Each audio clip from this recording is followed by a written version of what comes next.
Expect that on Labor Day. I mean, we're sitting here at the 3-minute warning. It was going back and forth, and we're sitting having how we're going to break down the Kenny Lawler and the touchdown and, you know, everything that went on with the Hamilton Tiger Cats to come back and win this game. And then all of a sudden, why do we ever doubt it? I mean, that was absolutely wild, that ending. And, you know, I give credit to Brissett saying there, too, the only thing he wishes he did was go out of bounds. And it was awareness, because we're sitting here yelling, he's going for the touchdown. We're like, get out of bounds so they can get the field goal at this point. It ends up going in their favor. 1 second left. But, Ches, I need you to break this down. What happened defensively on the Tiger Cat side of things? Yeah, anything you want to call Hail Mary or deep shots like this, there's got to be one jumper. And right there, it's Moxie. Moxie's the underneath guy. He's in coverage. Stavros Katsantonis is a safety. He's coming from behind. He's a secondary guy. He can't jump for that ball. Stavros, he's got to secure the tackle or go for the knockdown, or if the ball gets popped up there, he's going to knock it down. There's got to be one jumper, and that's got to be Moxie in that spot. Two guys jump for the ball. They knocked each other off, and that's the reason for the big play by Brissett. And it's crazy, Chaz, because this is the type of game where you got to be aware of the situations. You're talking about a jump ball situation. They didn't go in a Hail Mary formation because they would have known, hey, look, if the ball comes in the air, bat it down, don't even try and catch it or whatnot. But you just got to be aware. It's the end of the game, maybe one play left, because even if DeJean caught it there, you make a tackle. You just got to pray now that Lyra misses the field goal. But you got to be aware on the defensive side of the ball for the Tiger Cats as well as for Dejan Brissett. Either you catch it and you slide or you run straight out of bounds to give your team a chance. But situation awareness, every single time you got to be aware when you're playing football. Yeah, speaking of Brissett, and he mentioned it, Kate, how he should have got out of bounds faster. He got lucky. You know, he had the 1 second left on the clock. But I just want to speak from a rule thing where last 3 minutes of a CFL game is special. This is why the last 3 minutes, you always have an opportunity to win the game because that clock is stopping. So kudos to whoever created that rule, because that's special. But now, these Hamilton Tiger Cats, that's 3 losses in a row, and these Toronto Argonauts are putting themselves back in a good position right now. Can we ask something about that last play? As an offensive guy, Milton, is the quarterback in that spot, is Scott Milanovich, is somebody saying, hey, make sure when they throw this ball, make sure you get down right away. Here's the clock. I'm thinking that would be a Nick, not that it was Nick's fault, but just saying that would be a Nick thing when he gets in the huddle, reminding the guys, get it from the headset from Scott, hey, make sure you get out of balance here, or the other way, not Scott, but from Ryan. You would hope so, but a lot of times when we see we have an opportunity to score, we're trying to score. We're trying to be the hero. So I'm sure someone said that to the receivers, like, if you catch this ball, get down. We don't have much time for you to go out there and try to do something with it. I mean, there are so many storylines. I could go on for the next 15 minutes about that. I mean, Spencer Brown ends up with 154 all-purpose yards. Herslow had another humongous game. And then on the flip side, for Bo Levi Mitchell, he loses for the first time on Labor Day, but he ended up with 405 in this game. And then Kenny Lawler, and I think we can all agree he did not look like himself. Even when he was on the ground, you could see something was up. He ended up with 123 and 2 TDs. We can't talk more about this? We can't. You know why? Why? Because we need to go to Calgary. Football. The Elks and the Stampeders, you better come with it. Man. Thank you. Since 1949, Calgary and Edmonton have played on this holiday weekend 63 times, with the series at 31-1. Today we add another chapter to this history. The Elks coming in riding a 3-game winning streak, the longest current winning streak in the CFL. But their rivals are also red hot as the Stamps have beat Winnipeg in Saskatchewan. It is the finale of Labor Day weekend coming up.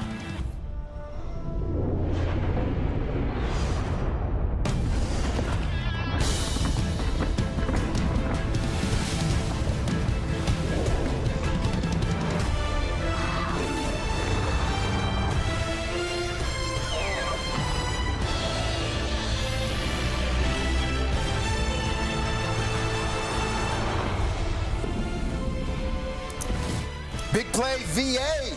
Maybe the smartest move of any team this offseason with the Calgary Stampeders trading for Vernon Adams. Not many players could have the impact he's had on his team. Taking his team to from where they were last year to this year, only players like Vernon Adams can make that happen. Smartest move in the offseason to one of the smartest moves in season. Plugging in Cody Fajardo. He's in and he's turned this team around. Can he do it against one of the best teams in the CFL? This guy right here, talk to the folks around Calgary. They absolutely love this guy. Just a rookie, Damian Alford. He's got the size, he's got the frame, and he's an absolute dog. His second game back. Let's see if he gets more involved today from his man, VA. Moose is on the loose. Now, this guy's been a problem for defenses on the ground and in the air. 94 all-purpose yards in their last game. The week before that, against the Argonauts, 179, 92 on the ground, 87 in the air. And of course, it's Labor Day. The stars come out to shine. We just saw that in the game we just watched. Mike, is anyone my adrenaline is still up here. Everyone else? Trying to calm down. Oh my goodness. Now we have to move on to this game. All I know, high expectations. We'll get to the panel's thoughts in just a moment. But first, let's bring in our Tom Gazzola, who is live from Calgary. And you know what, Tom? I have heard there is expected to be over 30,000 people there at McMahon Stadium today. And I don't know if you watched that last game. Our expectations and those fans' expectations after both games actually this weekend, they are extremely high. No pressure, right, Kate? We'll see what these two teams can do in terms of fireworks. Both of them playing extremely well heading into this game. Both teams very eager to get after one another. Obviously, the Stamps got swept by the Elks last year. They brought that up in discussion leading into this game. So we're going to see some good action on the field. And there's a lot of Alberta roots in this game on both sides. When you look at the Calgary Stampeders, you've got guys like Jalen Philpott, Calgary Dino. You've got Micah Tights, grew up in Calgary, Calgary Dino. Then you've got Jeshua Nantwi, who didn't, he was born elsewhere, but then grew up in Calgary, and then he also played for the Dinos. So the hate for the green and gold is there in talking to those guys. And then you look on the other side of the coin, and you've got a bunch of green and gold in terms of U of A, and then Edmonton Elks in terms of David Beard, who's a Sherwood Park guy. You got Mark Cordy out of Spruce Grove. And then you've got Josiah Shackle, who is also out of Sherwood Park. All of those guys were Golden Bears. So the rivalry runs deep. It goes back a long ways on both sides. And then we bring it all back to the Lethbridge kid, Mark Killam, who's making his debut as the head coach of the Elks here in Calgary, where he spent 2 decades on the other sidelines, and he's got a contingent here from Lethbridge as well. It's going to be great action, 27 degrees. It is hot, and we expect the play to be just as well. I just love the weather in Calgary, by the way. I mean, all of a sudden it's raining, and then it was, remember that one game there this year? We were in BC, and it was like 3 degrees, and the rain was going sideways, and now it's 27 degrees. Who knew? But, like, overall, I think we can agree, this is a very interesting game, but I'd say probably more for Edmonton. They're coming in riding that 3-game winning streak, but here's the teams they beat. The Argos, the Red Blacks, and the Alouettes. And nothing against those 3 teams. They're good teams. But now you get the Calgary Stampeders that I think we could admit, with the Saskatchewan Roughriders, are the best-looking team in the CFL. They're so well balanced, but this is by far their toughest test, Enoch. The biggest challenge and toughest test definitely tonight against this team. Now, they give up the least amount of points, 207 points. It's going to be tough for Cody Fajardo, but he has the weapons. And if you know anything about Cody, is he has a high completion rate. So he has also Franklin that he also allows, gives the ball to whenever he's in trouble. They have the weapons around them to be successful against this team, but it is going to be a huge challenge for this team. They will have to put up some points against this team, and it is a hard task to do for sure. Yeah, their main player on this team, Justin Rankin, I think that's what you meant to say, is a special player, and he's not getting the notoriety that he deserves. What he's doing this year has gone under the radar. He's their leading rusher, of course, but he's also their second leading receiver, just, I think, like 15, 16 yards behind Dunbar. And he's been their guy. Don't get me wrong, Cody Fajardo, when they inserted him, this team turned around. But without Justin Rankin out there doing work, catching the ball, and running the ball, they're not in the position they're in. And he has an opportunity to do something special this year. He's on pace for almost 900 yards receiving and almost 800 yards rushing. I don't think that's ever been done in the CFL. And also, if he can lead his team in rushing and receiving, I don't think that's ever been done. So as long as they have him on the roster, you throw this guy in there, you put both of those guys in the backfield, you got a nice little tandem back there that you can do some things with, Chaz. Yeah, the formula, if for a win, I think for this team right now, for Edmonton, is Justin Rankin running the ball. And it has not been this offense can make plays, but if you're looking at how they've won the last 3 games and their winning streak, it's been their defense. Yep. Their defense has been, they've been over that last month span, they're 3rd in yards per play, 2nd in points allowed. This is an Edmonton defense that we were critical of, that we thought was going to be the issue with this team. Instead, it's been the strength over this last month and what they've done. So kudos to this defense, and hopefully they can keep it rolling, because they're going to have their hands full with this Calgary offense, as we know. The one thing about this defense that they're still giving up a decent amount of passing yards. Okay. They're still giving up almost 300 passing yards a game. Of course, it's all about the points. They're down to like 22 and a game. Yards per play. Only 6 yards per play. That's 3rd over the last month. Right. Over this winning streak of the last 3 weeks. When they inserted Cody. So To your point, that defense has to step up. You don't want to be in a shootout against this offense in Calgary, because they can put up some points themselves. They have some receivers that can go downfield and stretch the field. And I think as many checkdowns we saw in the first game today, I don't think we're going to be getting that in this one. Well, no checkdowns in the fourth quarter. No, not at all. Here's Tom standing by with Jalen Hutchings. Jalen, talking to Jalen Philpott, he says he's been educating as many guys as he can on the Battle of Alberta and the Labor Day Classic. Did you get a bit of an education on it? A little bit. The history of this game it goes back a long way, so I'm just excited to be a part of it. What are you guys looking forward to doing when it comes to getting to Cody Fajardo? What's going to be the key there? Well, I think first is stopping the run, and then after that, when they start passing more, just work together and get to the quarterback. What can you say about the way you guys are playing right now? Playing good, but we're not satisfied. We still have a lot to do. I'm excited for the game. Thanks, Jalen. Thank you. Few words. Jalen, we are also excited for the game. VA, by the way, he was dealing with that illness this past week, but he is good to go today, coming off a performance against the Rough Riders where he threw for 222 yards, 3 TDs. We're going to hear from the guys calling it, Dwayne and Dustin, right after this. VA on the run to his right, dumps it over the top, down to the 5, end zone, touchdown, Calgary. VA looks to his left, comes back right, now he's going to go for a run. Vernon Adams Jr. to the end zone, touchdown, Calgary. Down, Calgary. Adams with time again to the end zone, touchdown, Calgary.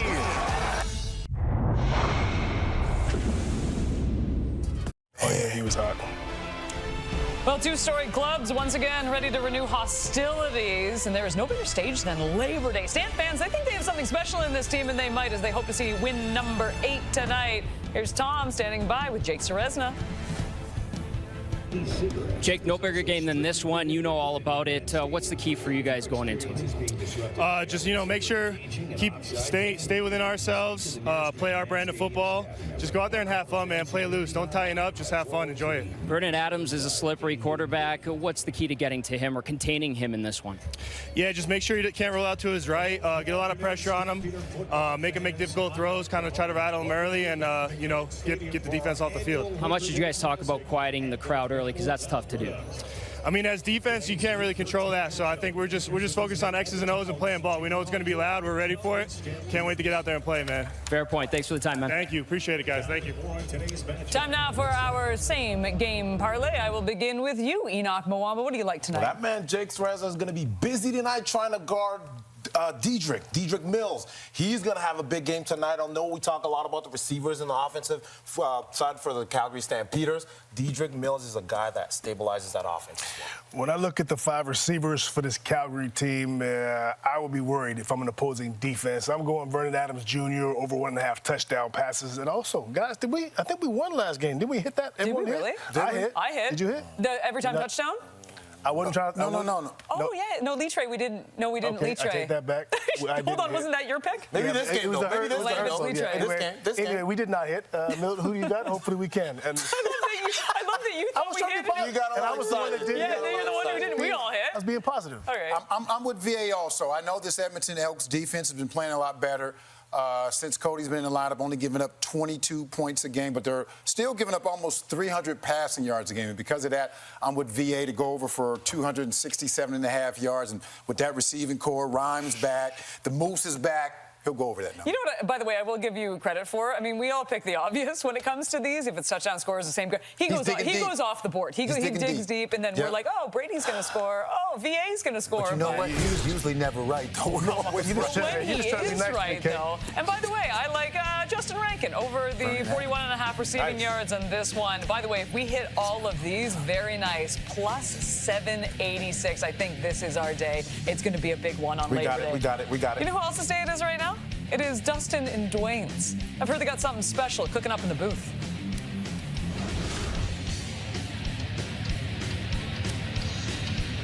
You're right, we do, and the crowd continues to roll in here to McMahon. Should be close to a full house for another Battle of Alberta, which we are very excited about as well. It's one of the biggest games on the schedule. Of course, the Stampede Bowl was a big game as well. And there's the panel with this smorgasbord of treats. I think Lapo had a fork in his hand for about 3 hours in that game, but nothing for the booth, Dwayne. So we've decided to get a little bit of revenge here today at Labor Day. And what a little treat has been delivered for us here. This is on a terrific tray. The panel would love this. They'd eat it up, for lack of a better term. What do we got here, Dwayne? Yeah, this is outstanding. I mean, the flaw here is that we have a hot dog. Not a big hot dog guy. I am not a hot dog guy, but they redeemed the hot dog by covering it with brisket. And so we'll be French picking fries. the brisket off that later. Yeah, some kind of potato strings. We've got some brisket tucked in over there. Love the beef. A little bit of chili, some corn, some sort of breaded stuff here. It looks good. All right, we're going to dive into this. Yeah. Let's talk about a guy who's been eating lately on the football field, Justin Rankin.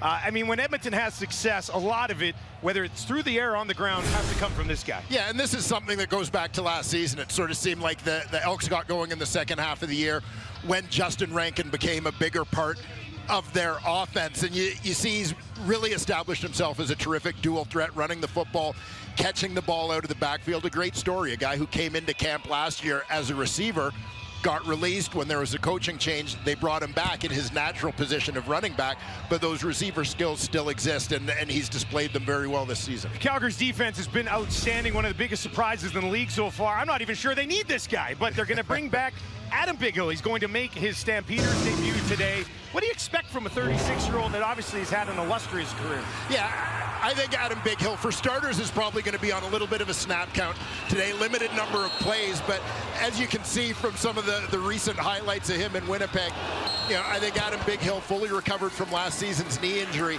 contributes not just experience, but a level of play. This is a highly athletic, explosive defensive player.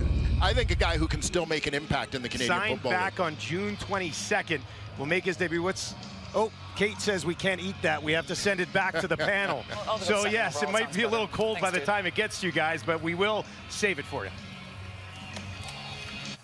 You know what? You don't need to save it for us. We are currently in Toronto, and I don't think by the time we get to Calgary, it would be good at any point. And by the way, too, again, we should be on the road for Labor Day weekend because you need to race that cow. Don't look at me like you let a cow, a 20. You had to get a 20. He didn't beat me. But you had to get a 20-yard head start. They told me and I took it.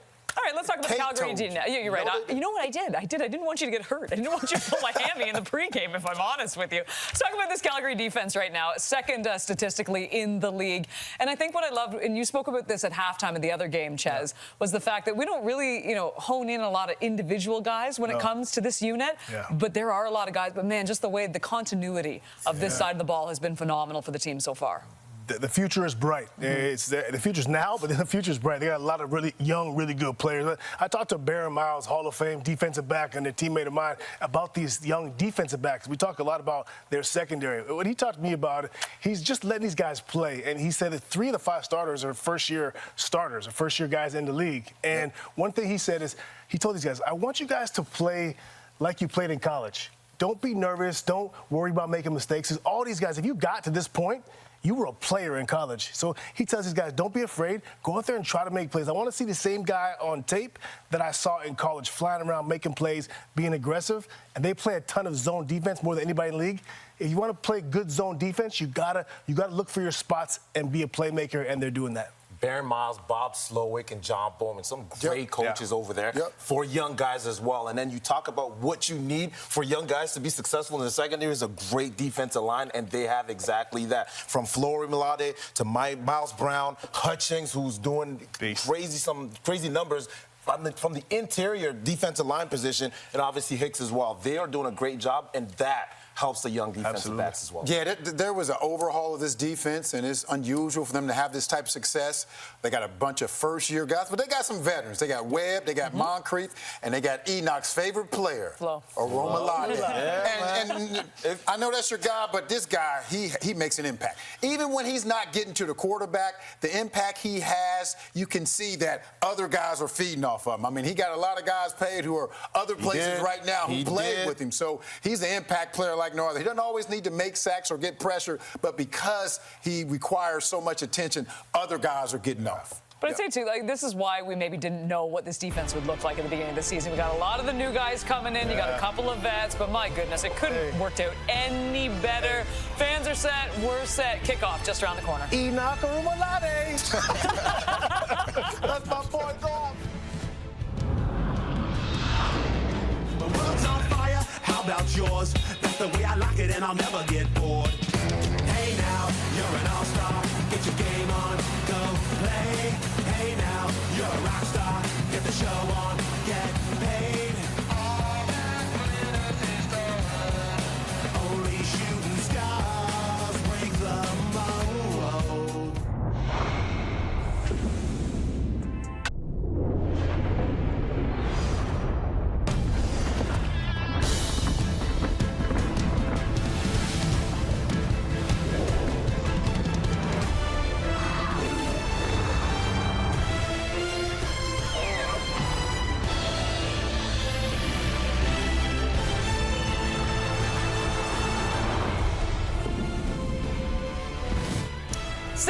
Yards away from 3,000 in his career. No better way to hit a milestone than on Labor Day Monday. Dedrick Mills with 738 rushing yards this season. Good for second in the league. 9 rushing TDs, which is tied for first in the league. On the other side, Justin Rankin has been a problem for opposing teams. 94 all-purpose yards last week. 179 the week before.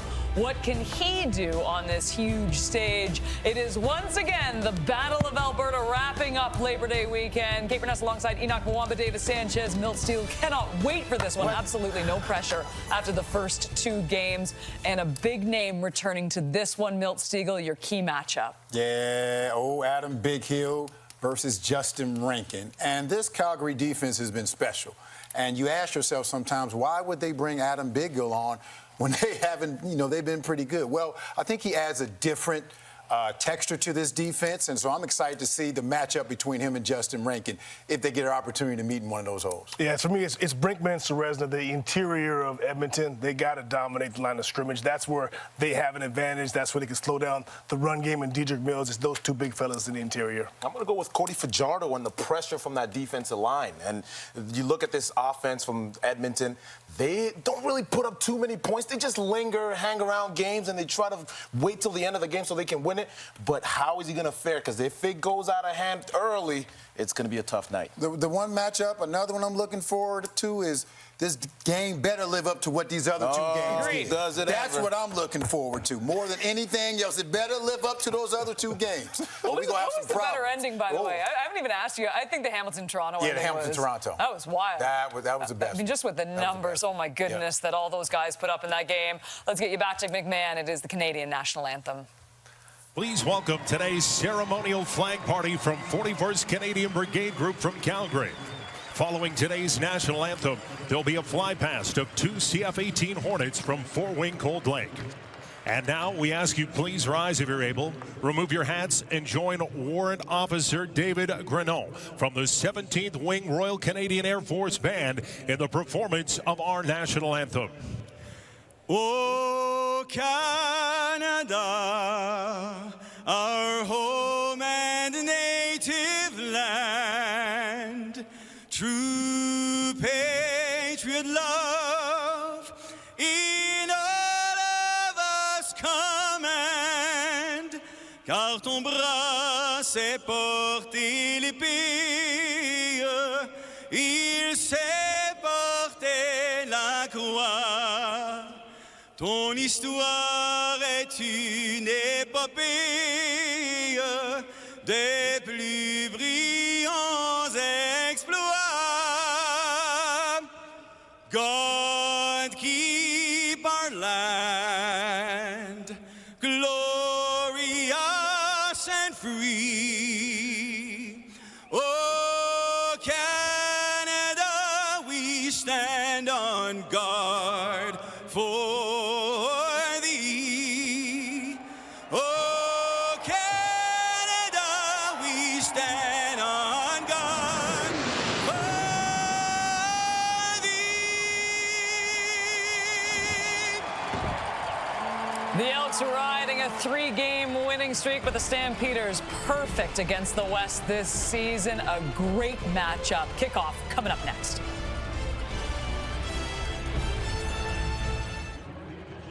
Keith of Edmonton, this is your chance to win big thanks to Save on Foods' $1 million touchdown to win. If the kickoff is returned for a touchdown, you could win groceries for a year. If 2 kickoffs are returned for touchdowns, you could win $1 million. Good luck, Joe. It's Dwayne Ford and Dustin Nielsen.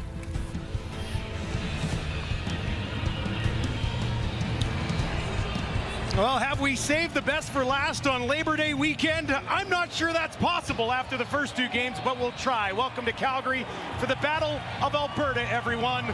The Elks have won 3 in a row. Coming into this one, Calgary 7-3 on the year.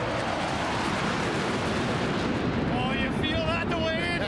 You feel that? Shook the booth. Oh, that's nice, isn't it? Calgary 7-3. Vernon Adams Jr. has been great. Never played on Labor Day weekend. Yeah, Vernon Adams off to a terrific start to his Calgary Stampeder career, but first Labor Day classic for him as he looks to continue to lead this comeback season for a team that missed the playoffs a year ago. Cody Fajardo finds himself in a similar situation. The Edmonton Elks, he wasn't sure when he'd get to play. It came after 5 games this season.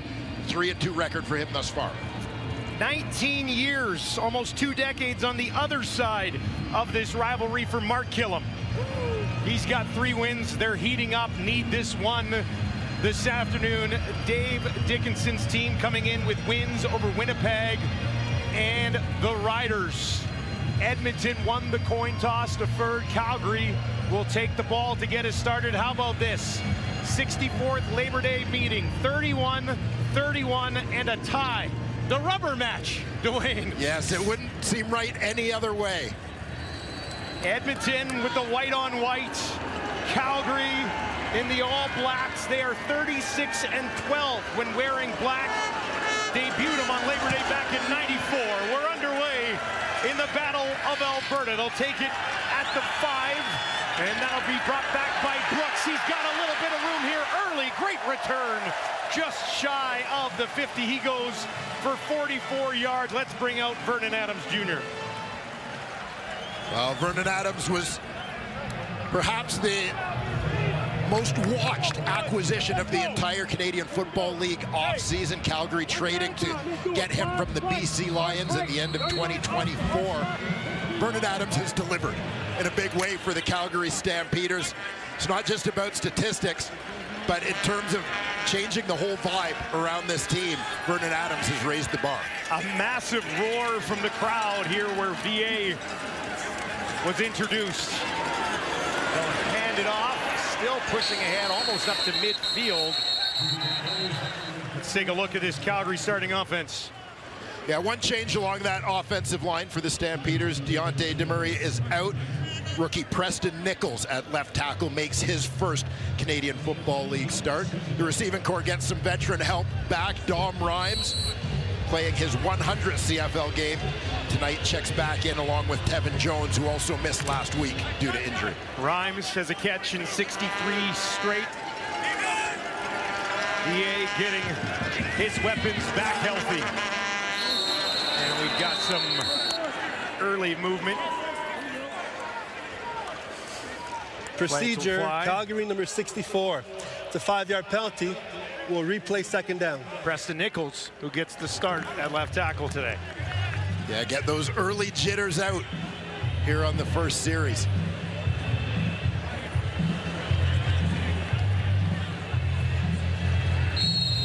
There's always something in the air, it seems, Labor Day here in Alberta.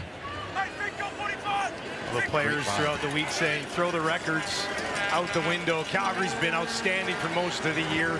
7-2 with VA at the helm. Lost the one game he didn't play. Now he gets this one away, coming back to the ball, and hauling it in is Brooks. First down, Stampeders. And Eric Brooks does a terrific job holding on to this football, working out of the slot. Brooks seeing his opportunity to play here grow in the absence of Reggie Begelton. You see him wrapping around that halfback, coming back to the football. Brooks isn't a big guy, but stabilizes himself to secure that ball as he takes a hit. Team high 77% catch rate so far this year for the 5'7" Eric Brooks. Adams has that one batted down, hangs up in the air. Almost came right back to him. Brandon Barlow got his hands on that one. Let's take a look at the Edmonton defense. Yeah, along that defense, Noah Taylor has stepped into the starting lineup at defensive end in the absence of Robbie Smith. Leads the team with 3 sacks, including 2 last week. Rookie Jalen Garnes has been a nice find at that nickel linebacker spot. He became a starter a couple games into the season. Veteran safety Royce Metier came over from Toronto in free agency, a former Stampeder. Really solidifies the back end. He's the communicator directing traffic back there. It'll be a 2nd and 10 early here for Calgary. Edmonton will send 5.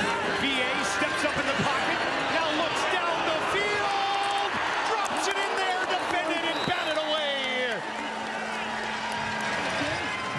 He was looking for Brooks sneaking in behind the defense, but it was broken up, and a big play defensively early from Edmonton as they get back and knock it away.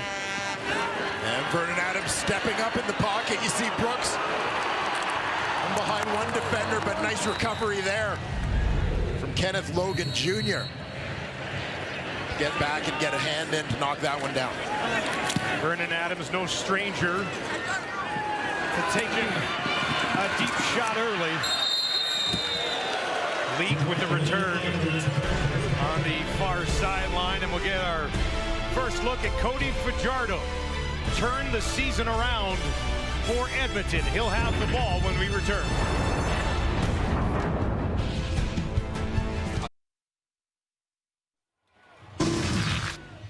Cody Fajardo starting the year as the backup quarterback for Edmonton. He's got an opportunity here, and he's making the most of it, isn't he? Yeah, he certainly is. Cody Fajardo last week against Ottawa led Edmonton to their 3rd straight victory. You saw the passing numbers there. Obviously, a guy who has always been accurate throwing the football. Also had a Edmonton season high for a quarterback, surprisingly, 57 rushing yards in that win. Starts here on his own 17 against a tough Calgary defense. They'll hand it off to Rankin. Let's take a look at the Edmonton offense today. Yeah, along that veteran offensive line, David Beard, primarily a center in his career. He and Mark Cordy have swapped spots. He's playing left guard today, a couple former University of Alberta Golden Bears.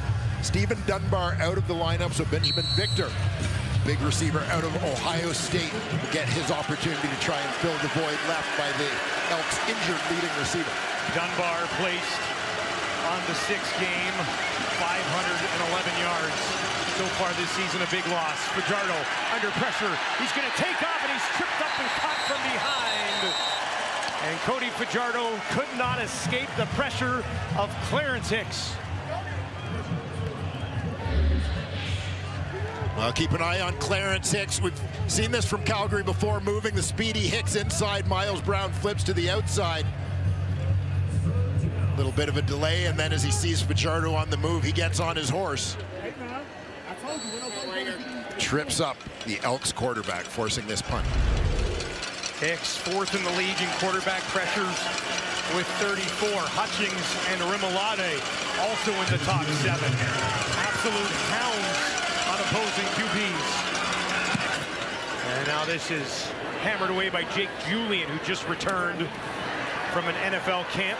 There's a flag that flies after a 49-yard kick from Julian. Vernon Adams Jr. finally getting a taste of CFL Labor Day action.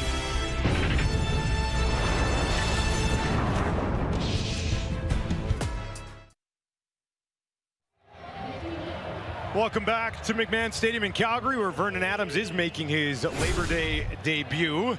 And it's against a team that he's had some success against in his career. Yeah, great numbers for VA against Edmonton. Obviously looking to continue that here today. You know, noted that these two teams are in different places in the West Division standings, but the narrative around the Calgary Stampeders all week has been, these guys swept us last year. And that's something that they want to rectify today. They did not have that guy last year, though, in Vernon Adams. It's a warm one here today, 27 degrees at kickoff, empty backfield for Adams. Tried to take off, now he's on the run, changes the arm angle, gets it away, and finds Barnes just short of the 50, a 19-yard pickup for 14 in black and red. And this is a big part of the reason why the Calgary Stampeders wanted to acquire Vernon Adams. His mobility in the pocket, that escapability, an innate ability to make things happen when the play breaks down.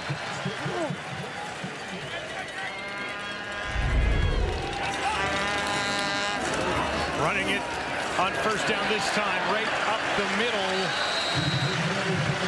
And we might see a steady diet of Dedrick Mills today. Yeah, I think you can count on that from the Calgary Stampeders offensively.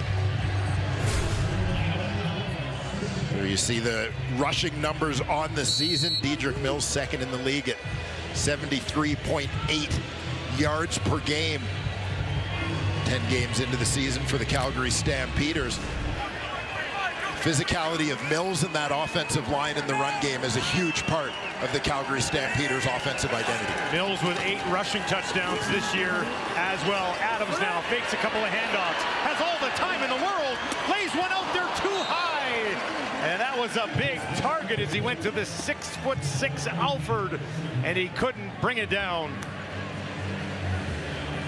Yeah, plenty of time in the pocket for Vernon Adams, but I think a lot of this has to do with the approach of Edmonton wanting to remain disciplined, basically not wanting VA to beat them with the scramble, staying disciplined in their rush lanes, not sending blitz in that instance, sort of flooding zones in terms of coverage, trying to shrink those windows. VA's trying to find an open receiver. 3rd and 2, Calgary is going to go for it. Can they find a couple of yards? It'll be close. Needed to get to the Edmonton 51. I believe he's got it, and he does. First down, Calgary. Quincy Vaughn gets it done. Yeah, Vaughn's just going to pick out the soft spot, slides to his right, lowers his shoulders to move those sticks. Quarterback / tight end. Quincy Vaughn, Hamilton native, played his college football at North Dakota. They'll go line up. Tight end spot for Vernon Adams. They work from the Edmonton 51. Hand it off again to Mills. Short pickup on first down. We talked a little bit last week with Calgary head coach Dave Dickinson, talked to offensive coordinator Pat Delmonico this week a little about that. The way they run the football, that approach. Pat, of course, a longtime offensive line coach, and brings a little bit of that point of view to the way he calls plays, just wanting to make things simple for the offensive line so they can play fast. 2nd and 6.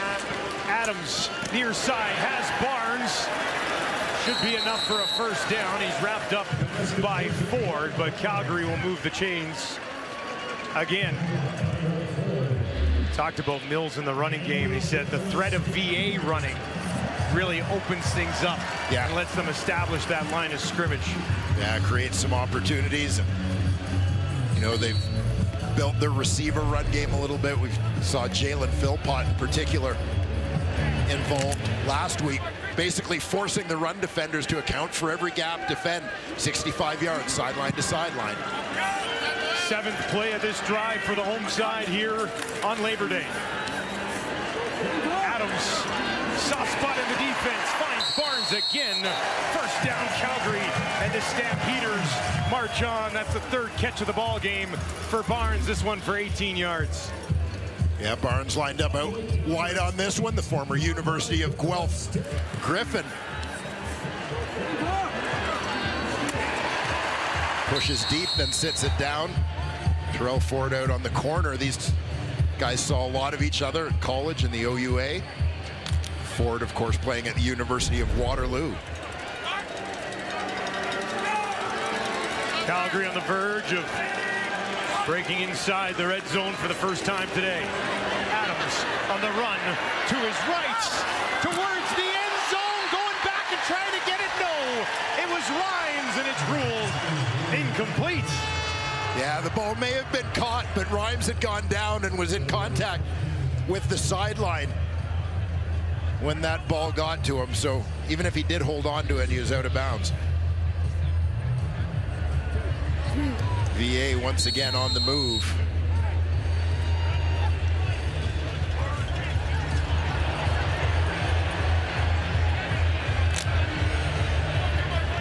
It looked like that one took a little bit of a skip in front of him anyway. So they'll do it again on a 2nd and 10. Adams, far corner, end zone, got it! Drops it in there to Rhymes.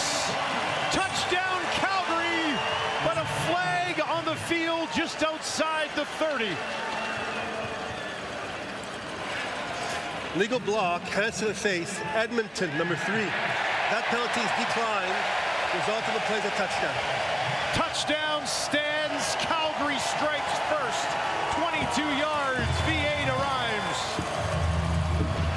If at first you don't succeed, throw it to Rhymes again, and that's what VA does. Two guys who had great chemistry during their time together with the BC Lions. Certainly picking up on that here. As Dominique Rhymes celebrates not only Labor Day, but his 100th career Canadian Football League game with a touchdown catch. Extending his streak to 64 games in a row with a reception. Paredes for one more. Calgary goes on top. 7-0. What a drive from Vernon Adams. 9 plays, 79 yards in less than 5 minutes to a familiar friend in Rhymes, and quick 6 goes to work.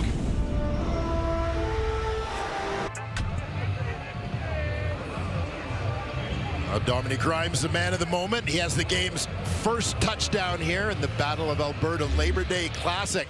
Motions out wide, but also keep an eye on the receiver inside, Tevin Jones, because he's going to impact the coverage here.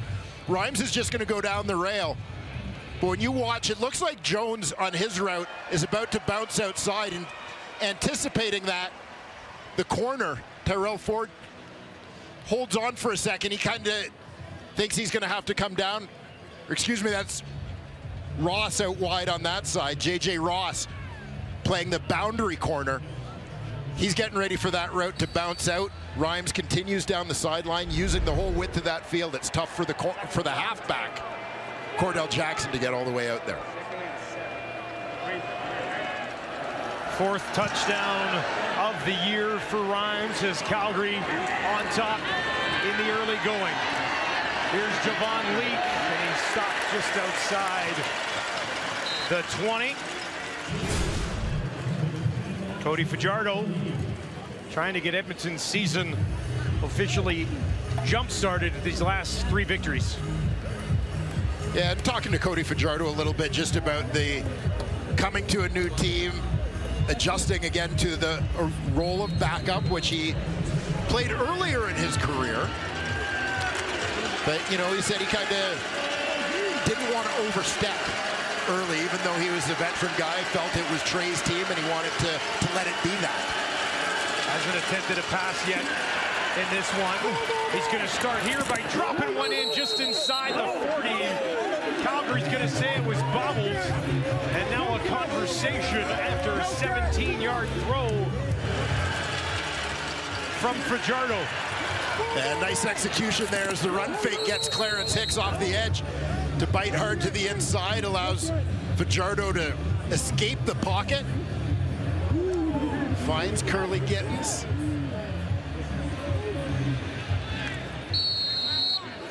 He appeared to secure that ball before going out of bounds. It is ruled a catch. Gittins had 115 yards on Labor Day last year. Open man, first down Edmonton, as they get it into the hands of Arkell Smith for the first time this afternoon. And you'll see how the middle of the field comes wide open for Arkell Smith running the crossing route here. You see Keon Julian Grant in the foreground going towards the flat. That pulls coverage out of the middle. He's opening a hole for Smith, who's basically following in his tracks. Nice pickup there for the Elks. A quick 34 yards of offense for Fajardo. And Edmonton at midfield here in hostile territory. They'll move Cody to his right, throwing again, and that one misses Julian Grant. Let's take a look at Calgary's starting defense. Along the deal, we've mentioned Clarence Hicks' name a couple of times already. No surprise. Hicks had 2 sacks last week for the Stampeders. Derek Moncrief, like Dominique Grimes, a veteran leader coming in to join Calgary this season, also playing game number 100 of his CFL career today. And veteran Godfrey Onyeka had his first career CFL interception last week. Spent some time with Edmonton, Saskatchewan. Wilfrid Laurier product from Brampton, Ontario. Fajardo dumps it off to Rankin. Had some blocking, a spin move, and he'll be about a yard shy of an Edmonton first down. And that's what we've seen from Justin Rankin as of late for the Elks. Yeah, Justin Rankin, not an easy guy to tackle. Thickly built, low center of gravity, quick feet. Here you see a little juke to the outside, spin inside. Enjoying a terrific season so far. You know, you want to talk about guys who just love the game of football. You get a chance to talk to Justin Rankin, you can absolutely feel it from him. Almost 500 yards receiving. Snyder into the game, needing a yard for Edmonton, pushing it straight ahead. Great push from that offensive line, and that should be a fresh set of downs for the Elks. A nice drive here in response to the Stampeder touchdown for Edmonton. Cole Snyder getting an opportunity as the short yardage quarterback, first-year man.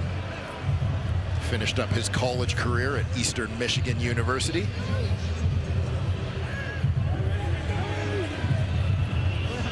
Got introduced to Big Hill there in the middle of that Calgary defense.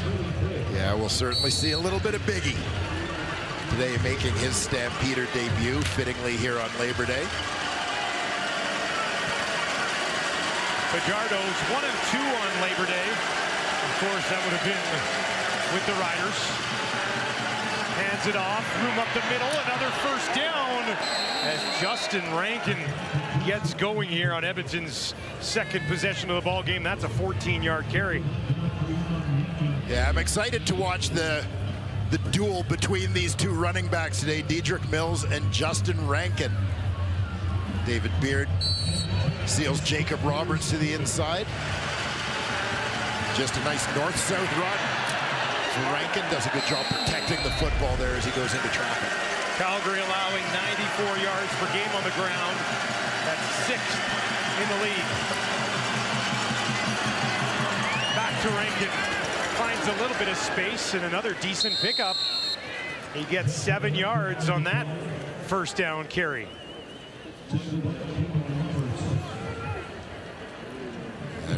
Rankin did a nice job setting up his blocks on that play, really pressing the point of attack to the outside, forcing the defense to widen, then just sticking a foot in the dirt, hitting it upfield. You see Adam Bighill into the Calgary Stampeder defense. Rankin's got 23 yards on 3 carries. so far. Will they go back to him here? They do. He's in trouble, and he's going to be taken down on the play. Charles Wiley would have none of it. Well, Charles Wiley, part of that D-line rotation for the Stampeders.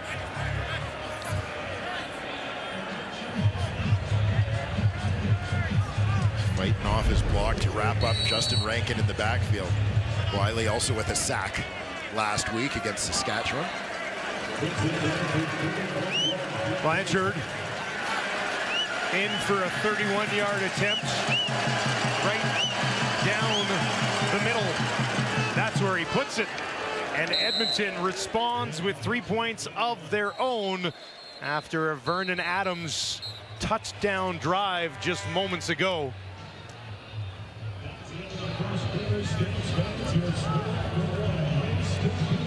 Mark Killam's club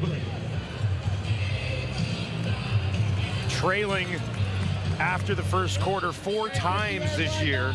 They are 1-3 in that situation, and that is what they find themselves in here as we are through 15 minutes in a Battle of Alberta on Labor Day weekend. It is the Calgary Stampeders with a 7-3 lead.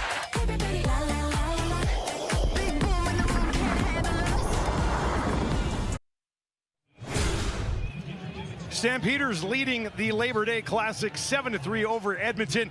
Found a pretty important 3 points for Edmonton, though, after going 2-and-out on their first possession, then giving up that touchdown drive just to put something on the board pretty significant. Yeah, and a good response to it. A nice long drive, let the offense get into a little bit of a rhythm. Justin Rankin, no surprise to see him involved early, but yeah, Cody Fajardo and the Edmonton offense, I thought, looked very confident on that second drive, and this is a huge test for them. This is a Calgary team that in their remaining 8 games, both these teams have 8 games left, 3 of them against each other. Of course, they met 3 times last year as well. Edmonton taking all 3 of those. That was the first sweep in the season series for Edmonton since 2002. Can their defense slow down Vernon Adams and the Calgary offense, and they go right back on the ground to Dedrick Mills. Yeah, and you see history. I love the even record between the 2 teams. 63 games in. Stampeders winning 10 of the last 12, but not last year, not the most recent one. First Labor Day meeting was 1949. Our statistician Dave Moyer was at that game, celebrating his college graduation. Calgary won 8 in a row from 2012 to 2019. Another carry and a first down for the Stampeders as Mills starts to cook here a little bit. Yeah, Calgary won 8 in a row, and then in the last 4, they've split them 2-2. And the Elks looking not just to win their second consecutive Labor Day game, but also looking for their first win against West Division opponents this season. Stampeders at the other end of the spectrum, undefeated within the division this year. Calgary is 5-0 versus the West. Edmonton 0-4.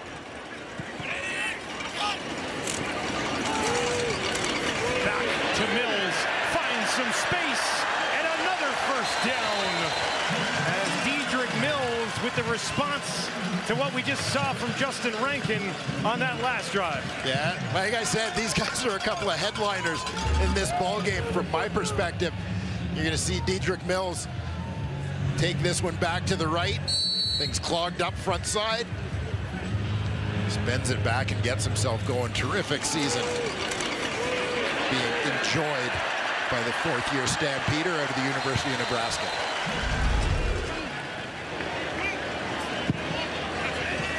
Calgary quickly moving the ball down the field. Now they'll get it out on the flats. Philpott for the first time today. A couple of blocks, picks up 4 yards. Jalen Philpott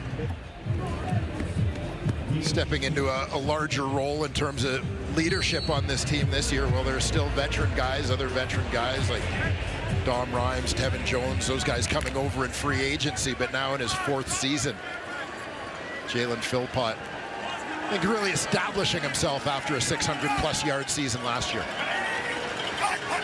Edmonton will send some heat. Might have been too early, though. VA gets taken down, but there are multiple flags on the field.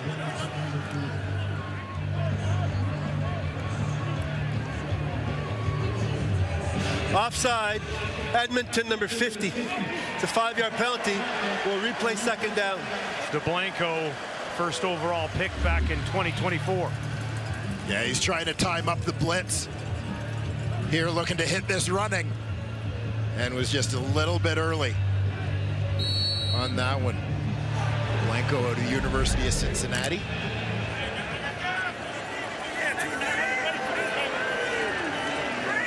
Second and a yard.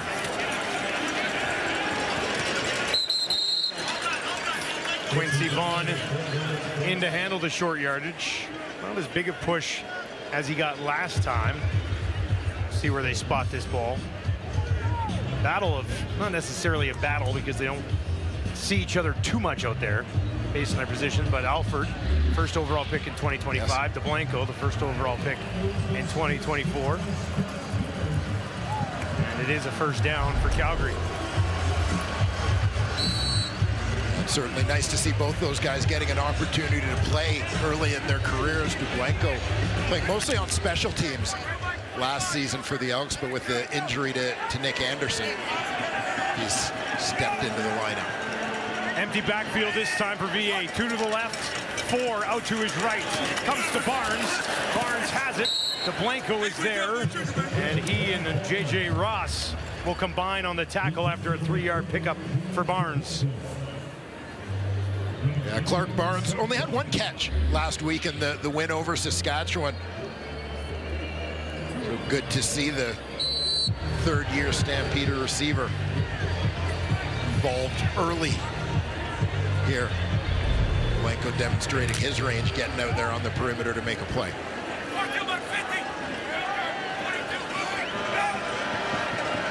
Mills stands to the right of his quarterback. Adams with time, now on the run, out to his right, and has to throw it away. Noah Taylor with the pressure on Adams, and it'll be a field goal attempt for Paredes. Big stand there from the Edmonton defense. Noah Taylor continuing to have an impact. Guy that Mark Killam kind of pushed for a little more from in the early going this season, and Taylor certainly has responded. Paredes just 75% on the year. A bit of a down year for the veteran and one of the all-time greats, and he's able to smooth this one through. And Calgary goes on top. 10-3.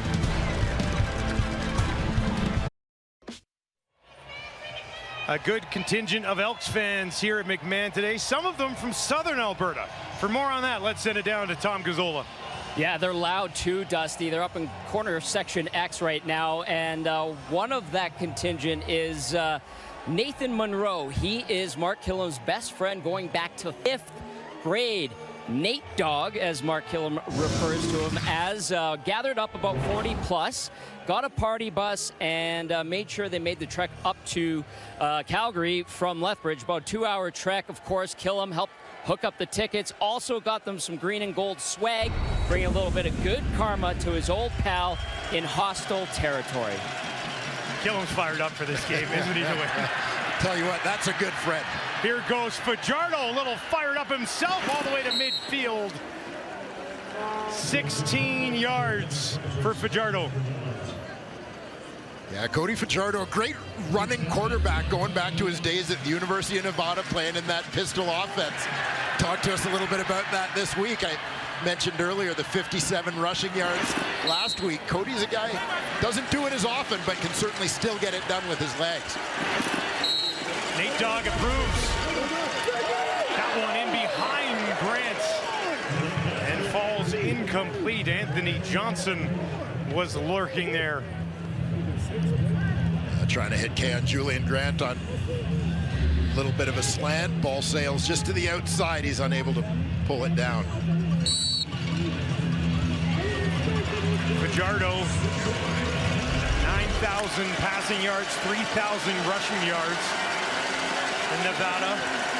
Before him, the only other guy to do it was the guy he replaced there, Colin Kaepernick. And an offense that obviously like to have their quarterbacks move. Here's Fajardo now, near side. And that will be caught close to a first down for the Ohio State grad, Benjamin Victor. And Benjamin Victor again in the lineup in place of the injured Stephen Dunbar.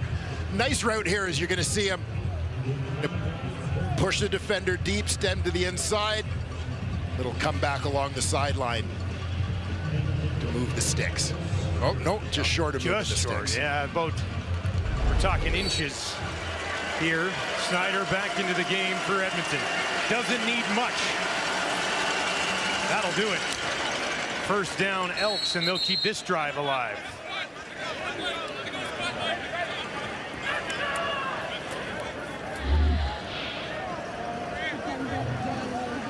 Fajardo in the regular offense checking back in after Snyder converting another short yardage opportunity.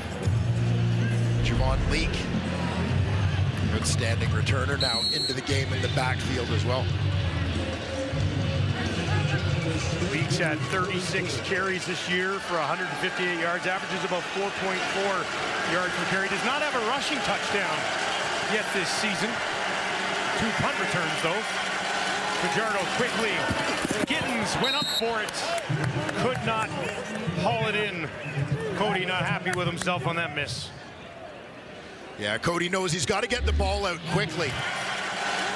There's a blitz coming off his backside.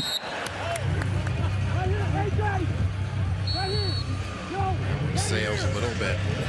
Nonetheless, one of the things that Cody Fajardo has brought to this Edmonton Elks offense has been his accuracy under pressure.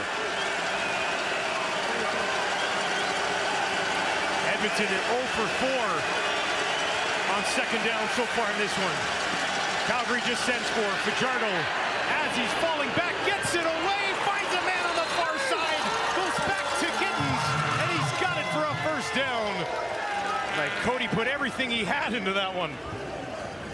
Yeah, that was two guys working hard to make it happen. Cody Fajardo has got to step into that throw as best he can with a defender in his face. But watch how Curly Gittins fights back to the football. Get the arms underneath it, pull it in before he hits the sideline. Great catch. 7th play of the drive for Edmonton.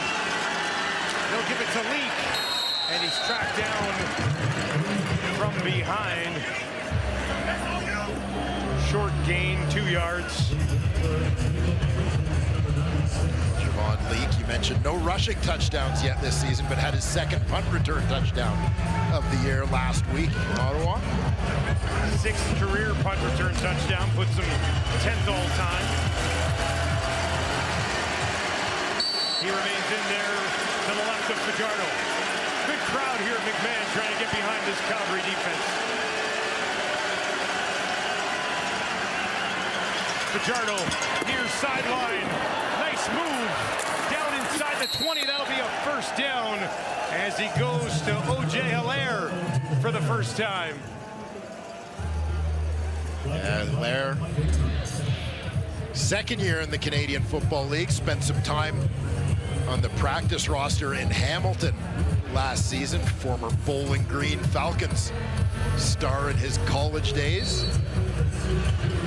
Spent a little bit of time in the National Football League with the Atlanta Falcons as well.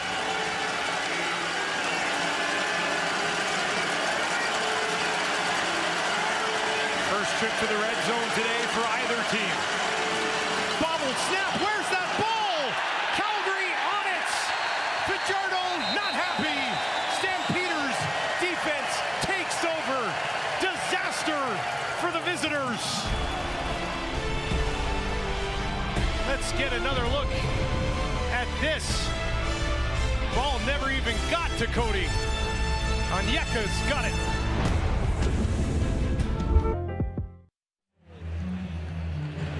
Oh, that one, the snap hit big Phil Grahovic, who was in the game as an extra blocker. He's going to be in motion here.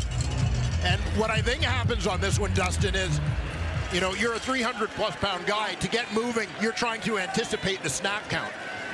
And I think he just jumped that one a little bit too early. Got dinged. Edmonton, surprisingly, looked after the football for the most part this year. Another great run by Mills. That ball pops out. It's up for grabs. And who's going to be on this? Mills might have been down when that ball came out.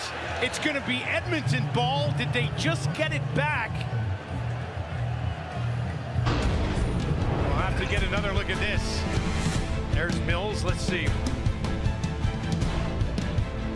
He was down.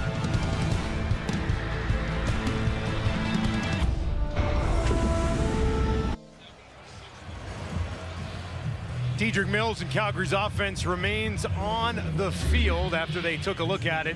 They do say that Mills was down, which we thought was going to be the call. He was down before this ball came out, and it's pretty clear. Yeah, there you see as he lands on his back.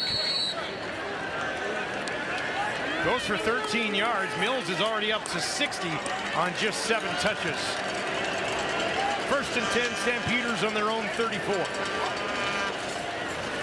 Adams, far side, and that is deflected just in time. Cordell Jackson got a hand on it.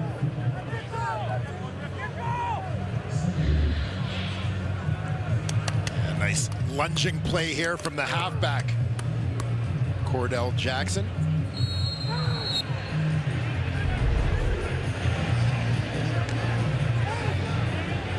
Jackson, 2nd on the team in tackles. Couple of sacks from the halfback position. That's his 4th knockdown of the year. Does not have an interception so far this season. Deep drop from VA. Hangs in there, gets it away, and that will be incomplete. So after the turnover, Edmonton's defense will get off the field. There is a Elks defender down on one knee, slow to get up. And that's bad news. Jake Serezna will have to be helped off. He was having issues with one of his legs earlier in the season. Yeah. Yeah, and oddly, Serezna is going to come off the edge on this play. He got taken down as he was rushing the quarterback. You'll see as he gets up, he's up for a second, and then he went right back down as if the leg kind of gave on him. So yeah, it was some trouble with a knee. He left the game against Montreal in Edmonton earlier in the season.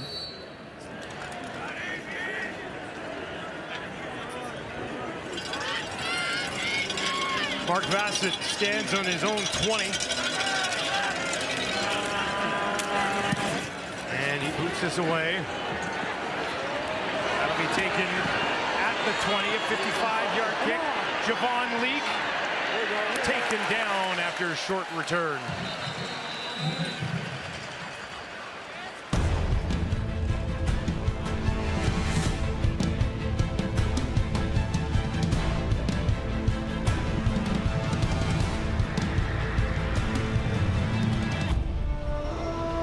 Major foul, clipping, Edmonton, number 51. That's a 15-yard penalty. It's going to be 1st down for Edmonton. That's a big one. 15 yards. Back them up. And making a long field a little bit longer here for the Edmonton offense.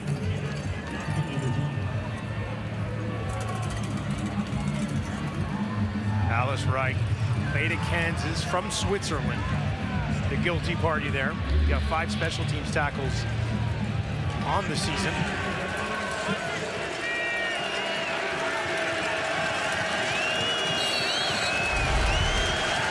Fajardo in the shadow of his own goalpost here.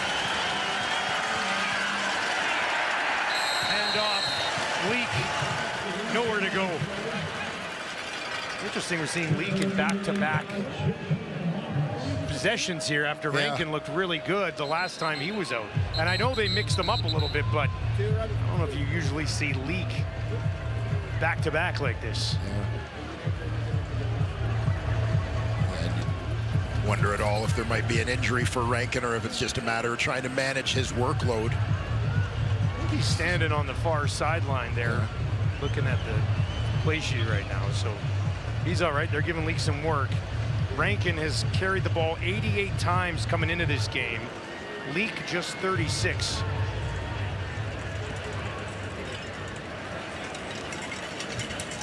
Rankin has had a couple of monster outings recently.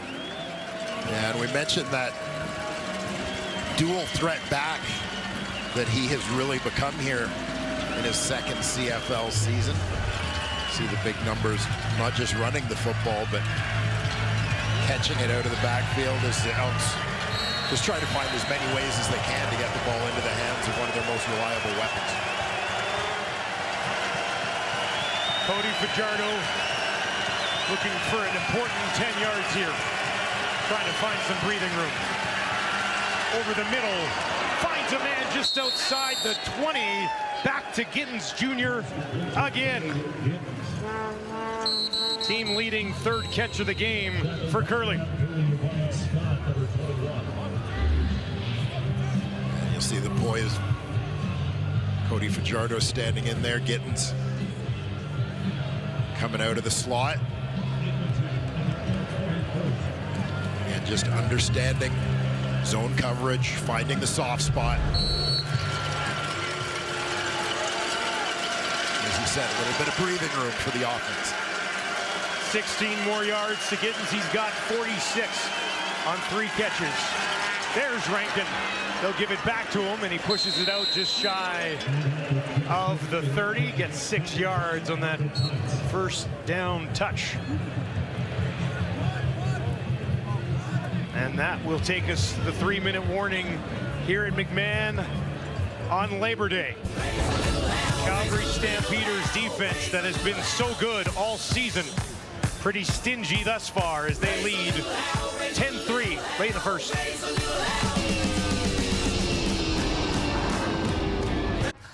Coming up at the half, we've got a little love for Edmonton's D, Vernon Adams Jr., and of course Dedrick Mills, by the way, too. Are you ready for it? Let's hear it. Straight fire!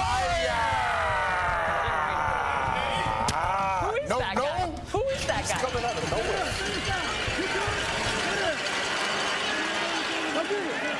Panel pretty excited. Rankin's got a first down through the air this time. Yeah, just as we see that catch by Justin Rankin, I want to say, you know what I was excited about this weekend? The unveiling of the new hat on the great Miltradamus. I thought his headgear this weekend was outstanding. You know you're hitting on all cylinders when you can work props into a show. Yes. Right? You're comfortable. It's going well. Elks from their own 35. Just under 3 minutes to work. Fajardo had some time, felt some pressure, takes off on the run, and he's got some room. Cody outside the 50 before he slides. 16 more yards for Fajardo, and that's something Calgary might have to start focusing on. This to me is vintage Cody. This reverse pivot escape. He feels that pressure coming, kind of pretends like he doesn't, reverses out of it. And he had a route going vertically. You see Arkel Smith, I think, was his outlet route there. As he went upfield, he got a defender's back turned. As Micah Tights, the linebacker, turned to chase him, created a running lane for Fajardo. Rankin in trouble this time, taken down in the backfield. Clarence Hicks, tackle for a loss, his 5th of the season. Yeah, we saw Clarence Hicks show flashes last year, but he has really emerged here in his 2nd CFL season. You see the quickness darting inside the tackle. Brett Boyko knifing down into the backfield to make the play. Hicks just 6'2", 229. But that size allows him to have the quickness that's just been a nightmare all season for quarterbacks. Fajardo near side, drops it in there. Hilaire will be short of the first down. And they'll be forced to kick it away with 2 minutes remaining in the half. But a drive that started, I believe, back on their own 7. They get the ball up to midfield and will now be kicking it deep as opposed to maybe to midfield if they didn't pick up that first down. This has had a lot of positives when you talk about swinging the field, particularly with Jake Julian back on their roster, punting the football, a chance to push Calgary deep in their own end as opposed to giving them an opportunity to perhaps start the possession in Edmonton territory. Jake Julian has his one bounce. Picked up with a little bit of room. Good burst from Brooks. He's out of bounds. Well, have no fear, Vernon Adams Jr. is here. And it is a true underdog story, isn't it? Well, you look at the path that Vernon Adams has traveled. Fantastic college career at Eastern Washington, then on to Oregon. His rights traded by the BC Lions to Montreal. That was where he started his career. Bounced around a little bit before a second tour of duty in Montreal. Then traded to BC despite having a winning record. Winning record in BC. And he is traded again. But he looks pretty good as a Cowboy. Hey, Stampede Bowl championship trophy right there. Just 7 of 14 so far in this one. Goes to his running back, Mills. Let's go back to VA. It's his first Labor Day game in the CFL, but he's no stranger to rivalries. When I was at Eastern Washington, we played University of Montana. That was like our rival, you know, and we played them every year. It was always packed either over there or at Eastern Washington. I'm 4-0 against those guys. So, hopefully we could get something started here. Wow, Montana fans must hate Vernon Adams Jr. Well, I know one Montana fan who loves him, and that's his head coach, Dave Dickinson, who played at the University of Montana. 2nd and 4 for VA. That one low and incomplete. Philpott tried to go down and get it, but he could not. And Calgary will be forced to kick it away with 1:42 on the clock. A quick stop there from the Edmonton defense as that one comes in a little bit low for the intended target, Jalen Philpott. First 2 and out of the game for the Stampeders comes late here in the first half. Bassett will come back in, averaging 49.2 yards per punt so far this season. Javon Leak awaits. A little bit of a shorter kick, and that flies way out of bounds.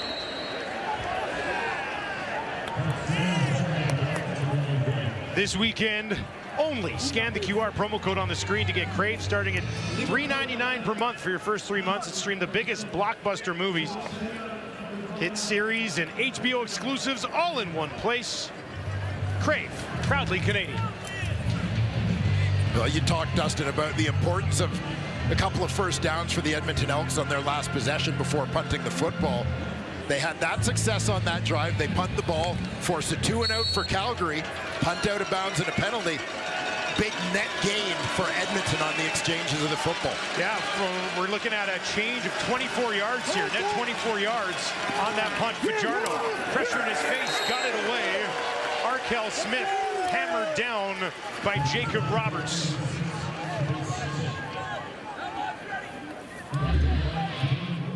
Just looking for a quick hitter to Smith, releasing from behind the line. Roberts doing a good job tracking him out there. A great chat with Jacob Roberts this week, enjoying his first full season in the Canadian Football League, among the league's leading tacklers. 2nd and 8 for Fajardo. On the run to his right, throws it back to the 50. And that'll be about a yard, maybe a yard and a half short of a first down. Roberts told us he didn't know how wide the field was until he got here in Calgary, which is funny. Yeah, didn't know a ton about it. You know, Jacob talked about the fact that he's been fueled by doubters through much of his career. This is a guy who got cut from his high school football team as a freshman, didn't get his first Division I college offer until late in his high school career. Third gamble of the day for Edmonton. Snyder takes it again. And that that looks like it will be enough. And Jacob Roberts starting his college career off at smaller school, North Carolina A&T, before entering the transfer portal after he'd graduated and moved on. Had a lot of offers at that point from Power 5 schools, decided to go to Wake Forest. He completed his career, great success. Came into this game with 17 more defensive tackles than anybody else on the team. Been all over the place this year for Calgary's defense. Fajardo taking off again and a slide again. And a flag at the end of this one from Ben Major. Contact on the legs of Cody as he finished the slide, Dwayne. Yeah, and this is one I always empathize a little bit with the defensive players because, you've got to play. You don't know for sure. Foul, roughing the passer. Calgary, number 48. It's a 15-yard penalty. Automatic first down.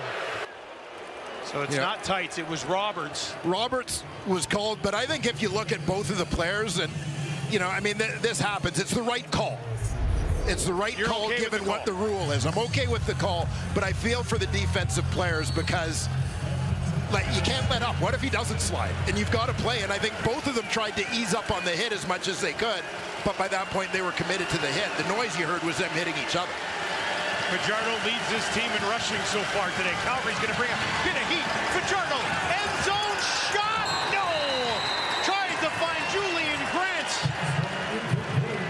And it's incomplete.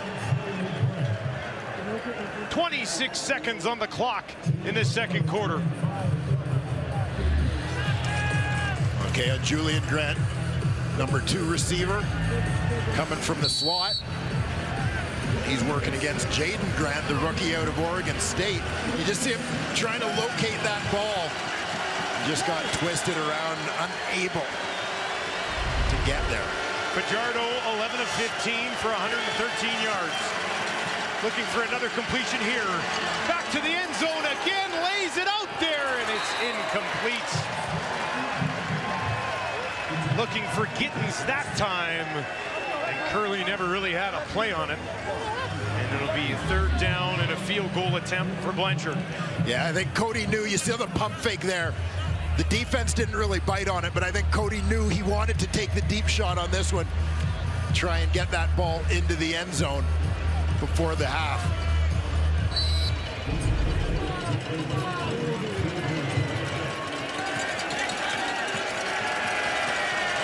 Yard attempt for Blanchard to make it a 4-point game. That is up, and it's not even close. Through the end zone, and they'll have to settle for 1. Calgary crowd loves it.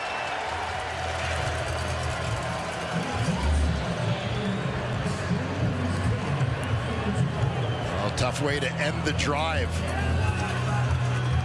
for the Edmonton Elks. Sails wide right. The rookie kicker, Vincent Blanchard. Looks like he just pushed it a little bit, coming off the foot.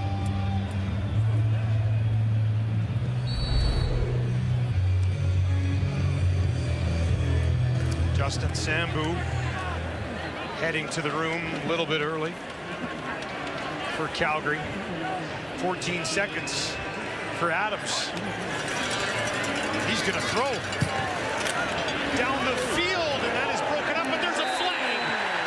Pass interference on J.J. Ross. And with 8 seconds left, they're bordering on pass Paredes field goal. Edmonton, number 29. It's going to be 1st down Calgary at the spot of foul. Yeah, and I think this is a shot that Vernon Adams takes, knowing it's a risky throw. You see all the white jerseys very close to that football as it's on its trajectory. But close enough to draw that flag. Give the Stamps a big gain here as the first half ticks down. After Blanchard missed from inside 40. That was his first miss from inside 40 all season.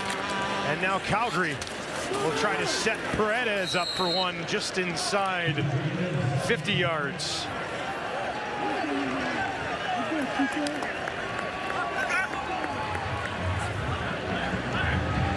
Paredes is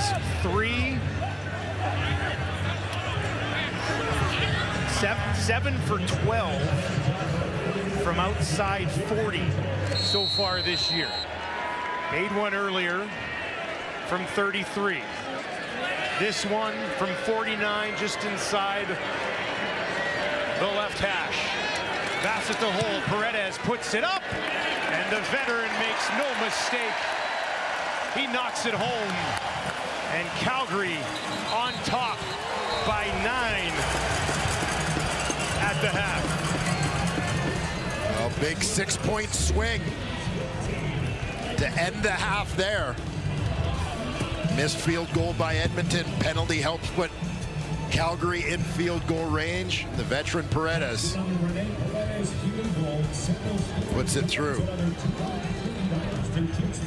Cordell Jackson getting into it with the kicker a little bit. Stirring it up a little bit. So Calgary leading 13-4 here at the half. Dedrick Mills pretty much as advertised so far this season. 8 carries, 64 yards. Yeah, Dedrick Mills. And that offensive line looking to set the tone early, and I think they certainly accomplished that. Committing to putting the ball in his hands, and Mills, as he has done all season long, continues to deliver, and he is now with our Tom Gazzola on the sidelines. Thanks, Dwayne. Dedrick, Dwayne was just talking about you guys committing to the run. What's working for you guys offensively right now? I mean, everybody's just coming together, whole line, holding it down on the front line, just doing the dirty work and just getting the blocks done, making the blocks happen, and just opening the gaps up for me so I can run through them. How about that swing late in the half where you guys hold them to 1 and then you guys go back and get that field goal? How big of a momentum shift is that? I mean, that was a big momentum shift. We just all came together on the sideline and just realized, we're a team and we just got to play together and just keep pushing and chopping away at the wood. Thanks for the time, Dedrick. Yes, sir. Thank you. All right, let's set it up to Kate and the panel. Chop wood, carry water. That's what we say every single day on the panel. By the way, what happened to Dedrick Mills' fiery interviews? He's calmed down. Somebody said something to him. They had to. Something had to be said because he is just. You know what? Good on him. He's had a phenomenal first half. Back alongside Enoch Mwamba, Davis Sanchez, Milt Stiegel, and let's start with Mills right now. We've spoken about him so many times. He can just absolutely take over a game. That's what he's done really in this first half. 60 yards on the ground. He's been great. He's been absolutely great for this team, and the reason why this team is really good. Yes, you have Vernon Adams Jr. You have some great weapons offensively, but they are so balanced, and we know about their defense. But Dedrick Mills plays such a huge role. 3rd in the league right now in rushing attack, in rushing right now, but he does such a good job. So in a game like this, where Vernon Adams Jr. is not playing necessarily terribly, but he's not also playing great. So you got a guy that you can just turn around, hand the ball off to, and he'll get the yardage to make the offense look productive and get some yardage as well. And he's doing a great job of continuing to just get the sticks moving. And it's hard on the defense. He's putting pressure on the defense every single time he touches the ball. And as well, he can make plays out of the backfield. So he can run the ball, but he can also make the plays out of the backfield to put pressure on the defense. And then at the end of the game, Vernon Adams Jr. can take it home. But with the way that it's going right now, with the quick start that they're having in Calgary, he's going to get busier and busier as this game progresses. Well, and you're talking about VA a little bit there, too. And you're right. He hasn't played horribly, but I give credit to Edmonton's defense so far. I mean, VA's only got a 50% completion percentage right now, 91 yards. We thought we'd see this, high-flying game, and we might see this in the second half. But credit to the Elks D. They've been great, too. They've been playing some great football. And one of the most polarizing statements in football is defenses win championships. It's a true fact. It's not. Defense can keep you in the game, but you got to score some points. But this defense is definitely keeping these Elks in the game. It's allowing this offense to possibly come out in the second half and do some things, because so far they haven't been able to. But this defense is doing some great things. And, Kate, you mentioned it. This is a high-power offense. VA, we know what he can do. We know what Dedrick Mills can do. But this defense right now is allowing this team to have an opportunity to come out and make some plays in this second half. And the last 5 games, that's what they've been doing. Yes, they didn't win those first 2. They've won the last 3. And the big thing has been the play of this defense. They're holding opposing teams to 22 points a game. And as long as they do that, they have an opportunity to win each and every game. Yeah, and this Edmonton offense and Cody Fajardo over this win streak, they've been really efficient. Let's give him credit. I think he's the 3rd highest rated quarterback over the last 3 weeks with his efficiency, but they're not explosive. And this is what I would like to see more of with Edmonton. I would like to see them look around the West, and in a lot of these plays right now, we're seeing horizontal plays, and Cody's doing a great job of taking what the defense gets him. He's again crossing routes, screens. You saw, I think, coming up here, you see him elude the rush and make a play. One thing about Cody, that's a nice throw again, horizontal, but a very nice throw, fading away. This is the one where he eludes the rush. This guy, one thing about Cody, he's an instinctual football player. He finds ways to get it done, and that's why they've had this win streak. But look around the West, guys. Like the playmakers in BC, in Winnipeg, in SAS, the quarterbacks, the receivers. If you want to be a playoff team in the West and you're Edmonton, you got to get the ball vertically down the field. You got to find a way. Mark Kellerman's a special team background, so he probably doesn't mind this ball control, play good special teams, and win that way. But I don't think you're getting out of the West or make it in the West if you don't find more an explosive pass game. And, you know, I'll give kudos to Cody in this one, too. A lot of the time we talk about how long he hangs on to the ball or maybe he takes a sack. In this one, too, he's going for it on a lot of these plays. So I think this should be a fascinating second half. But first, coming up next, you know what it is. I'm not saying no.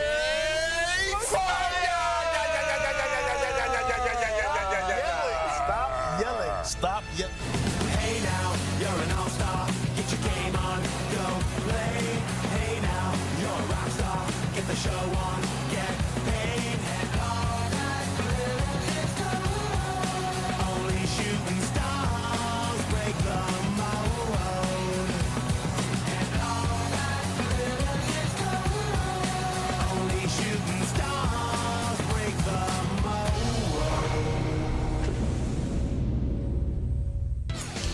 Recapping Labor Day weekend so far, kicked off with Blue Bombers and the Rough Riders. Picked up late in the fourth. Riders up by 7 on third down. Trevor Harris with the punch goes all the way to the 1. Dedrick Nichols plays it. He's tackled in the end zone. Now it's called a safety, but after review it was changed to a single. Do we all agree that this is a safety? That's a safety. Absolutely. You don't know? That's a safety. You picked up the Safety. That's a safety. At the 2-yard line. Safety. No question. All right, 9 seconds, let's go. Bombers first and goal. Zach Colaros finds Dalton Joen for the score. We've got ourselves a 2-point game. The ensuing convert. Uh-oh. To the house. Colaros looking for Joen again. Picked up by Tavon Campbell, flying down the sideline. I thought this was fast forward. That's how fast it's moving. Did you see that Zach nearly caught him? Zach? No, rewind. Zach almost I can't rewind. I don't have that type of power around here. Anyways, great first game there. SAS takes it. Argonauts, Tiger Cats. I said that was a great game. You should have seen the ending of this one. Final minute. Shortly after Hamilton takes the lead, Nick Arbuckle, he hits Deshaun Brissett. Great catch. Get out of Double bounds. coverage. Get out of bounds. And then he's on the loose. Time's winding down. Get out of bounds. No. Oh, but guess what? He didn't make it. He didn't get quite enough for the touchdown, but upon review, there was 1 second left on the clock. He's out of bounds. So that means that Liram Hairolahu gets to put through the field goal. This was an absolutely wild affair. The Toronto Argonauts take it 35-33, your final of that one. And we're hoping the second half of this game that we're watching lives up to both of those. But in the meantime, you know what? You love it. It's one of our favorite segments on the network. Ches loves it the most. Let's go, It is time for Straight Fire. Let us begin with the ladies. And this is the reason I come to work, is I got to read these amazing highlights from these incredible women. And we begin now with Team Canada taking on Japan. Women's World Games, Sarah Parker. Whoop! Finds Was that a one-handed catch? Joubert. It was not a one-handed catch. I was told it was a one-handed catch. It looked but like it's a heck of a catch. But I'll tell you this, too. Look at the throw. Oh, beautiful touchdown. Canada goes on to win bronze. Oh, is this me right here? Oh, yeah, right here. This is the Guelph Griffins, Jared Tessier. This is a great catch. Tracks the ball, comes down with it, survives contact. Unfortunately, lost to the Laurier Golden Hawks. Laurier's 2-0, baby. And that is what? Straight Fire. Let's go to some CJFL. Saskatoon Hilltops running back David Collins takes the ball, spins off a would-be tackle, keeps going. Give it to him, baby. Give it to him. And is he going to make it all the way for a touchdown? He had 157 yards and 2 TDs in a win over Edmonton. Well, you know how hot Straight Fire! You know how hot Straight Fire is we're hot and even Abu Dhabi, yeah, baby. We go across the world. And how about Calgary's own CFL fan Ryan Keenan with the big catch? 11,000 kilometers away, baby. And that right there is what? Straight fire! Don't forget, you can submit your highlights. Obviously, they're coming in from all around the world now, and you can submit them to straightfire@bellmedia.ca. By the way, we had a Straight Fire sign in Calgary when they were playing the Rough Riders there, too. So I'll tell you this, if you make a Straight Fire sign, we're probably going to show it on TV as well. I don't know if we're allowed to say things like that, but yes, we are. There we are. Quick Six doing a little bit of work today because these Stampeders up 13-4.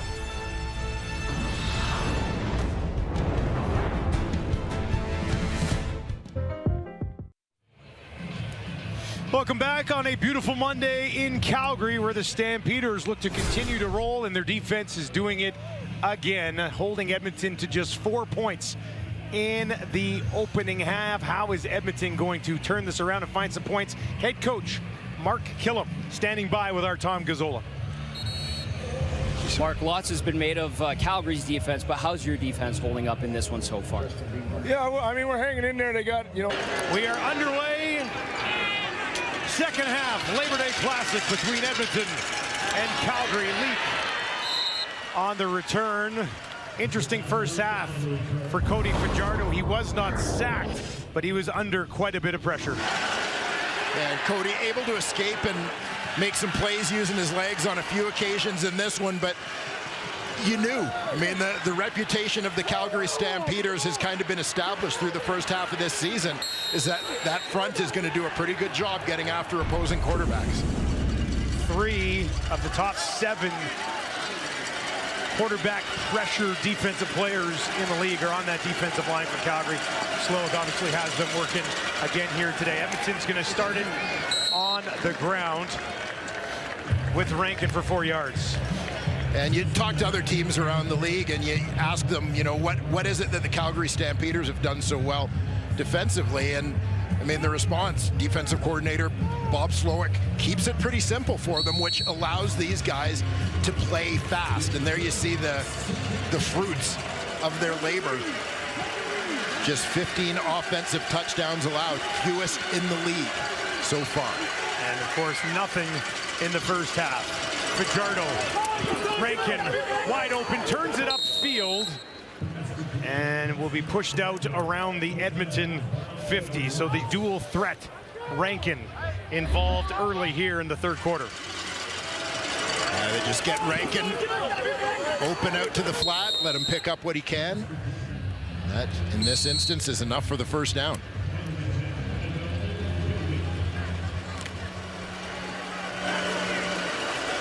$16 yards to Rankin. Fajardo, pressure in his face, trying to find Rankin in a crowd as he had McKellar out in front with Cordy. Could not find the ball. Yeah, the convoy was set up in front of Justin Rankin for the screen. You're going to see the running back is just going to turn out. You mentioned the center, Cordy guard, McKellar. They're getting out in front of them, looking to pick up their blocks.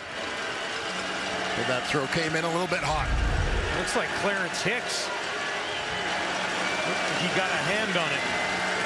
Disrupting things again. 2nd and 10 for Fajardo. Cody down the field looking for Julian Grant, and it's over his head and incomplete. A little bit too much zip on that one from Fajardo. Okay, and Julian Grant, wide side slot on this play. He's going to take the middle on this one. Cody Fajardo steps up looking for the deep shot here. They've got the safety held up on the other side, but just unable to connect. See Damon Webb trying to get back there from his safety spot. Jaden Grant in pursuit. Julian, who set a CFL record last year with a 54-yard per punt average. And there's a flag back by the kicker. This is going to be returned by Brooks. He's chopped down by DeBlanco. But Julian taken down. Charles Wiley appears to be the guilty party. Let's get the call. We got contact in the kicker. Calgary, number 93. It's a 10-yard penalty. Makes it a first down for Edmonton. TV timeout.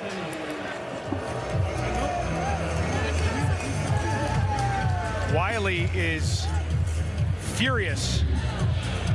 And clearly not liking the call. We'll take a second look here.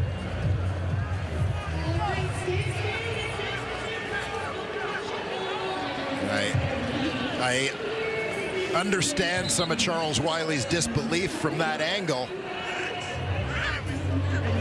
as I believe the Oscar goes to Jake Julian. He sold it. I don't think there was a whole lot of contact on that one.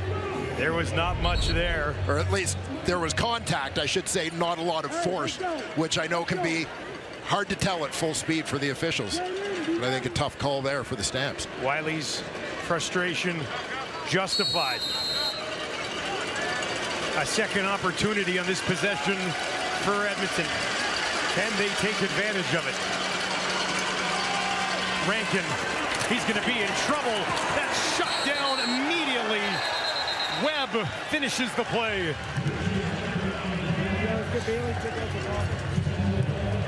When you look at the way this Calgary Stampeder defense was constructed, and that, you know, the panel talked about this prior to this ball game, definitely a lot of new faces, a lot of young guys playing with all sorts of energy, but veterans at every level. You know, you bring in a Flo Remolade on the D-line, a Derek Moncrief, now Adam Bighill in the linebacking core, Damon Webb on the back end. They've helped bring the young guys along. Fajardo's got to find 11. Gets it away quickly, and he's almost got 11. Gets it into the hands of Victor. Looks like he'll be marked about half a yard short. Full yard short, and Snyder will come back on for the 3rd and 1. Yeah, you see the big target that is Benjamin Victor. Just on the outside. Second time he's been just short. And a second down conversion attempt. 3 for 3 on short yardage today. Snyder only needed the 40. And that initial push looks like he got the job done. And it is a first down, Edmonton. And they've managed to put together some of these drives, but they cannot finish the job, right? Which is Calgary. I mean, that's their calling card this year. They don't allow touchdowns, but this is the 9th play of this drive. You really just don't want to settle for an attempted field goal here. Yeah, no, this is it. And you know, I know Ches talked about it a little bit at halftime, is sometimes you need to score via the big play. You can't always rely on the 10-play drive. Fajardo down the field. Arkell Smith went up, but he could not come down with it. Jaden Grant with the defense for the Stampeders. Jaden Grant coming up big on a few occasions in this ball game on the back end, where you see him ranging out from his halfback spot to make that play along the sidelines. Grant and Sheldon Arnold, 2 rookies. Week 1 starters at those defensive halfback spots for the Calgary Stampeders. Edmonton will work from the Calgary 40. Rankin out in the slot to the right for Fajardo. He goes to the end zone. Cody wanted it. Now he's in trouble. There's a flag. He's going to throw. Finds Victor. Has the first down. But is there a hold here as Fajardo broke out of the pocket? Certainly the location of the flag and timing makes you wonder. Holding Edmonton, number 69. 10-yard penalty. Will replay second down. Brett Boyko, his right tackle. We'll keep an eye here on Boyko, just to the right of the upright in your shot.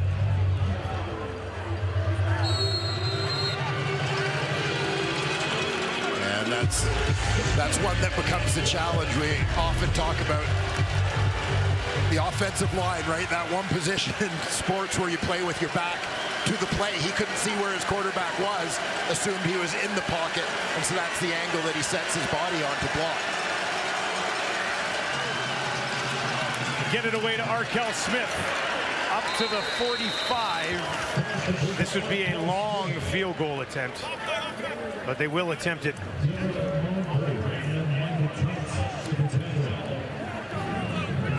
Blanchard, 1 of 3 from outside 50 this year.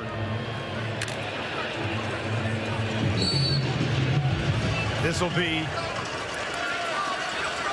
52 yards to make it a 6-point game. Eric Brooks waits deep in the end zone. Blanchard puts that one up, has the line, and he smokes it through. That one would have been good from 60 at least. An important kick for the young kicker as he puts 3 on the board for Edmonton.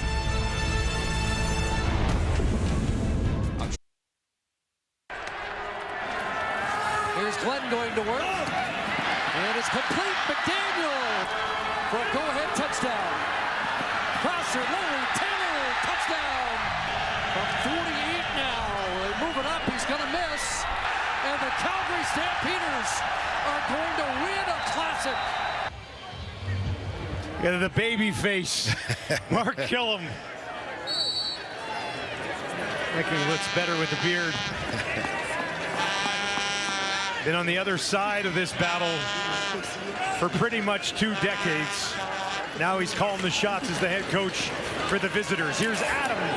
As he throws, that is up and out of bounds. As Adams bounces back up, Clark Barnes, not just yet. He went down heavy on the sideline. And VA knows that hit's coming. He just fades away slightly to get the throw away. And watch Clark Barnes go airborne. Go up and get that football. Looked like he came down kind of hard on his left arm.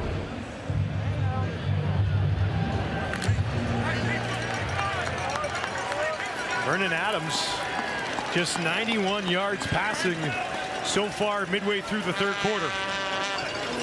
And under 50% completion rate. 2nd and 10. That one too high and falls incomplete. And the second 2 and out of the ball game for the Calgary Stampeders. A good start here to the 3rd quarter for this Edmonton Elks defense.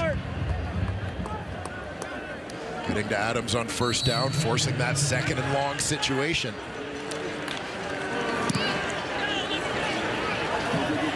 Low driving kick will bounce 58 yards.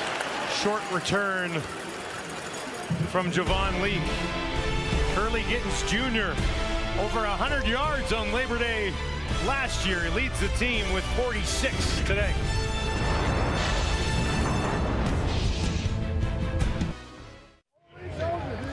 Curly Gittens, 5 targets today, caught 3 of them for 46 yards, leads the team, and made an impact last year in this very game, Dwayne. Yeah, Curly Gittens, a big one. This is a big part of the reason why the Edmonton Elks had traded for this guy, acquiring him from Toronto, ironically in exchange for Jake Serezna. Played the year in Toronto before coming back to Edmonton. Serezna, by the way, out for the rest of this game, injured in the 1st half. Curly Gittens, former Wilfrid Laurier University star. Part of that 2019 draft class. He, Keon Julian Grant, Bergie Mayala, amongst the receivers selected in the early going of that one. Gittens 3 touchdowns this year. Over 500 yards now with what he's done so far in this game. 2nd and 5 for Fajardo. In trouble. Tracked down from behind. And Calgary's Fury -4 on the defensive line get there again. Folarin coming around the corner. Watch from the bottom of your screen, number 7 in black. Just gonna dip low, get underneath the blocker, Martez Ivy. So a quick 2 and out for the visitors, their second of the ball game. Julian, not much wind here today at all. That one hangs up there. 63-yard kick from Julian. Brooks on the return, trying to turn it back. Might have something cooking here. Brooks up to midfield. One man to beat, cuts it inside. The race is on. Stays on his feet to the 10. Touchdown, Brooks! A Labor Day classic indeed. 85 yards for Brooks in Calgary. Opens it up a bit more.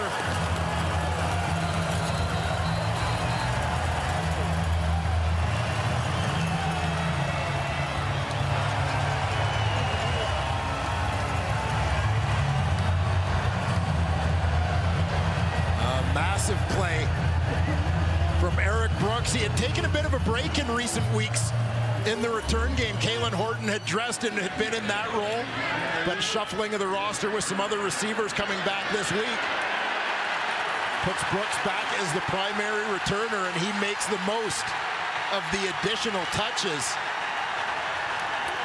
much to the chagrin of former Stampeder special team coordinator Mark Killam, now the Edmonton head coach. Paredes, one more. Calgary on top by 13.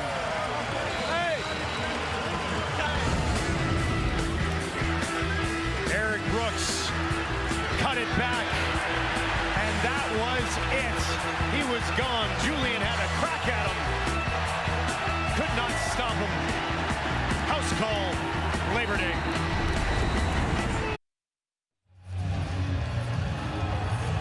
Mark Killam is not happy, and we'll give you another look at why. First career return touchdown for Eric Brooks. Yeah, Brooks, the second-year Stampeder, makes a couple of nice moves to get the coverage unit moving in the wrong direction, and then just turns on the jets and outruns a couple of Elks would-be tacklers.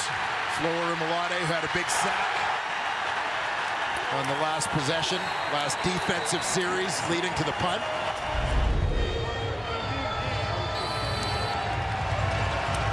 The 14th return touchdown in the league this season. There's been a bunch of them, and Brooks puts his name on that list.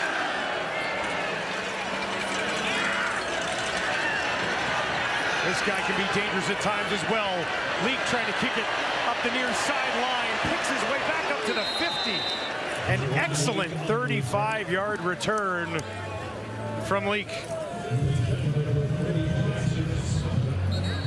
A pretty good response. The Elks special teams unit there, getting the ball out near midfield. You see Malade. Those sack numbers are pretty interesting when you only have 3. And they were getting a ton of pressure. It was weird that they only had 3 sacks. Yeah, because the guys you talked about, Rimolade, Hicks, Hutchings, even early in the season, those guys were among the league leaders in pressures, but the sacks just weren't coming. It took a little bit of time to get those numbers going. And, you know, fortunately for the Calgary Stampeders, some of their most productive efforts in terms of getting after opposing quarterbacks came in those 2 games against the Saskatchewan Roughriders.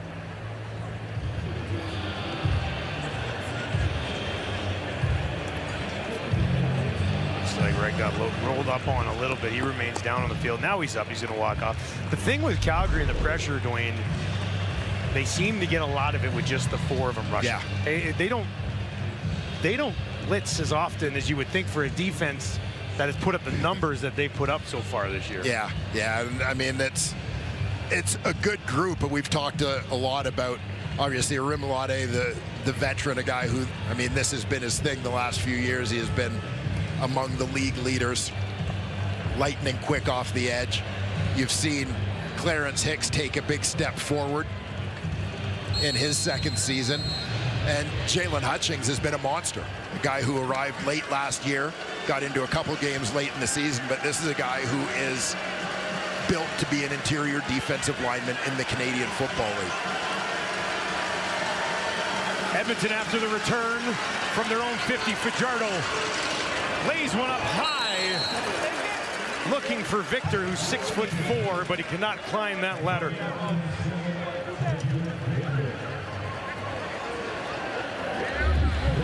Yeah, we mentioned Victor getting his opportunity to see a little bit more action in the absence of the injured Stephen Dunbar. Cody Fajardo told us this week for the 6 weeks Stephen Dunbar is on the injured list, he is in the role of Coach Dunbar.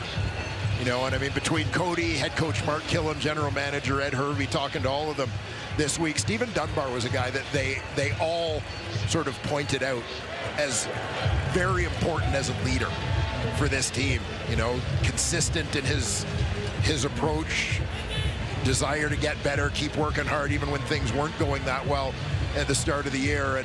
And other guys have sort of followed Stephen Dunbar's example basically more and more as the season has gone on, and it's been a big contributing factor to the Elks' recent success coming into this one, having won 3 games in a row.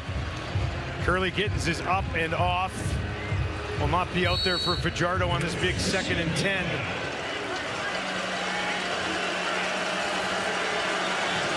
Edmonton 5 for 16 on 2nd downs so far this evening. Fajardo feeling the heat again, picks his way through that defensive line, at least for a moment, then they get there and take him down.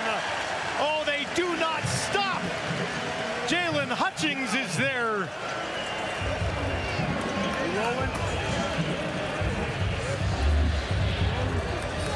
Hutchings starts off on the nose, right on the hash mark. You can see initially a couple of guys on him. He goes down to the turf, but as Cody Fajardo just can't find a clean straight line escape lane anywhere, him weaving around affords Jalen Hutchings the opportunity to recover as he works back towards the line and make a play. 7th sack of the year for Hutchings. Brooks, not this time. Clobbered down by Clements. Of a little bit more on Philpott, the former UFC Dino, when we return to McMahon.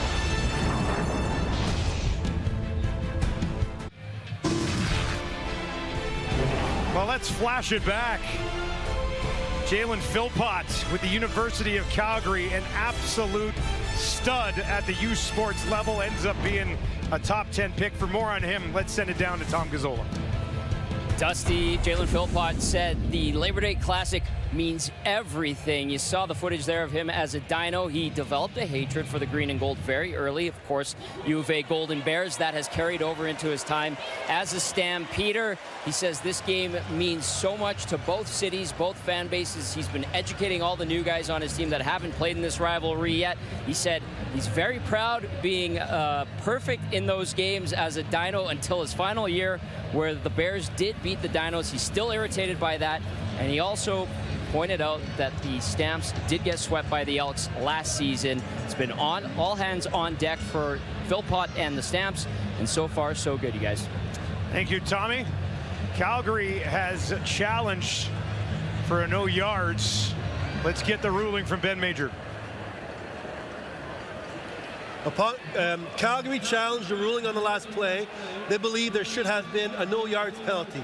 Upon further review, the ruling on the field stands. So Calgary loses their challenge and a first team timeout. It's first down. We'll take a look. And just looking at that space, pretty close to 5 yards, and the defender holding up, trying to back out of there. So the ruling stands. Good punt, tough starting position. Dickinson 0 for 4 on challenges this year. They'll try to run it a couple of yards, maybe one. in the hands of Mills, who's been slowed, but Calgary really hasn't had the ball much in this half. They scored on the return touchdown. Outside of that, when they got this ball, they only had it for 53 seconds this entire quarter. Yeah, not able to get much going offensively, not much opportunity. Eric Brooks supplying the points. You know, and maybe an opportunity here for the Edmonton Elks if their defense can come through with a 2-and-out and maybe give their offense a short field to work with. VA does not have a passing yard yet in the half. Edmonton's going to bring some heat. Adams steps up. He's under fire, and he's taken down after a short pickup on the ground. And Calgary will be forced to kick it away once again.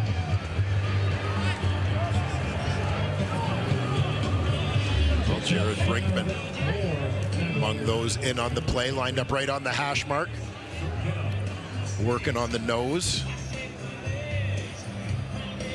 C comes off that double team as Adams is forced out of the pocket.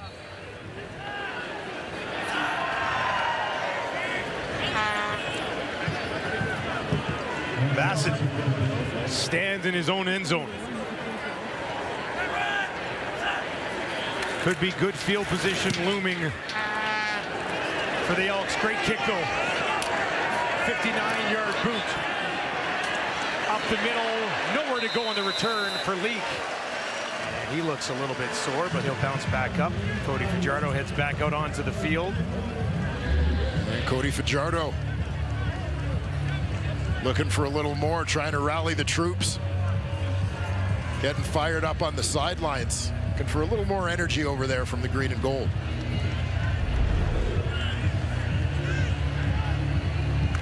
Veteran quarterback supplying some leadership. This Edmonton team.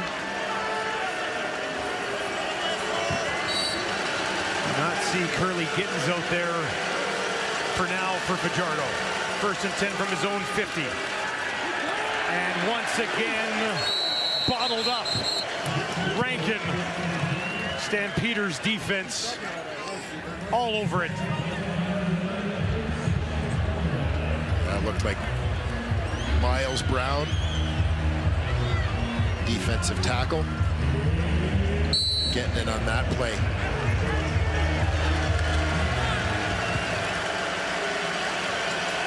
Kyle Wilson, another one of the veterans brought in from Hamilton a couple weeks into the season. Giddens on the sideline. Calgary rushes 3. Fajardo under pressure again, and he's taken down. Relentless all day. That time it's Wiley.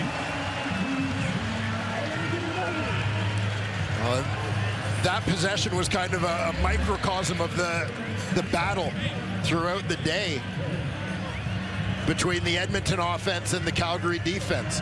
You see the run get stopped on 1st down. Edmonton forced into a passing situation, 2nd and long, and it just becomes release the dogs for that Calgary front. Julian called back into work. Got that one away just in time. Spirals down to Brooks, a 47-yard kick. And Brooks on the return brings it just past the 20. A short one for Brooks that time. NFL season kickoff right around the corner as the Cowboys take on the Eagles. Get ready as it all begins Thursday at 8:20 Eastern, 5:20 Pacific on TSN and CTV. Settle in for a little Thursday night football. Great rivalry there as well. Now, do you like the Cowboys? I find people either like the Cowboys or they hate the Cowboys. I'm actually indifferent on the Cowboys. You are actually indifferent. Yeah, I don't mind them from a fantasy perspective until Dak gets hurt. Then they're a mess pretty much the rest of the year. Now, I know you're a big fantasy guy. Maybe we'll talk later about the Micah Parsons trade. Mills, a couple of yards. Garnes in on the tackle. Edmonton defense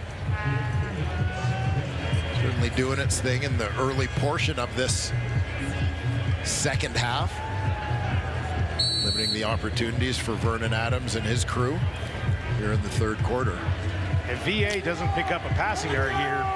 0. in the quarter, as Edmonton's defense has managed to get off the field, but their offense has done little with it as Calgary's outstanding defense continues to do the job. There's a completion for VA outside the 35. Gets it into the hands of the former Dino Philpott. Just his second catch of the ball game, and some momentum for Calgary's offense at the end of the third quarter. Stampeders leading 20-7 with 15 to play on Labor Day.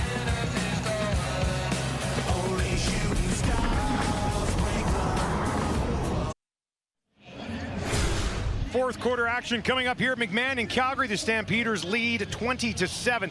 Look at the time of possession, almost 11 minutes of possession for Edmonton in that third quarter, but they got a field goal and they gave up a return touchdown, and they find themselves down by 13. Yeah, well, that's the thing when you look a little more closely at the statistics, right? That they're skewed. Obviously, the return touchdown essentially takes away an offensive possession from Calgary.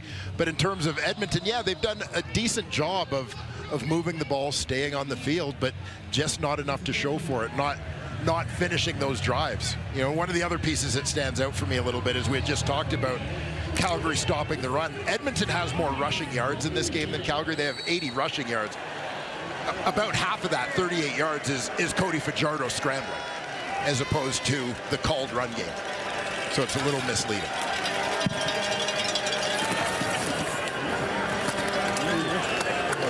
Stampeders with the ball to begin the quarter. And they'll get it into the hands of Philpott. Try to activate Jalen a little bit here at the end of this game. Yeah, Philpott, a few nice runs last week against Saskatchewan, chipping in however he could in that game.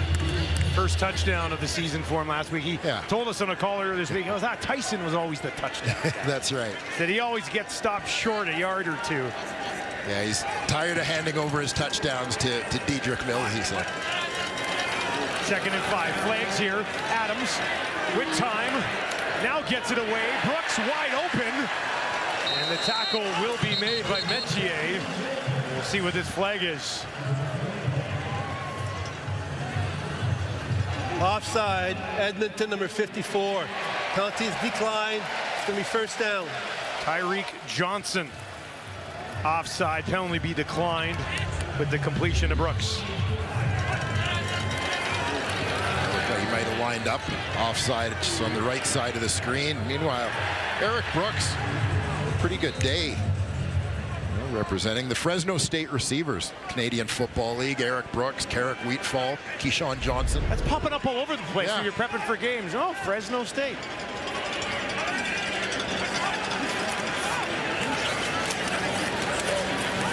Back on the ground, up to the 45. 3-yard pickup for Mills. Don't want to leave out Winnipeg linebacker Kyrie Wilson, by the way, another Fresno State guy. Can't give all the love to the offensive guys. I do like you having a massive wall in your home with every player in the league sorted into school they attended. I try. I try.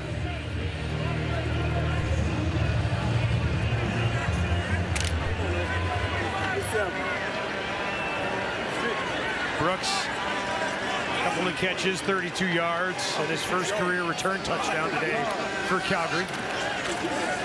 Adams gets it into the hands of Barnes. Good to see him back after he got banged up earlier in the half.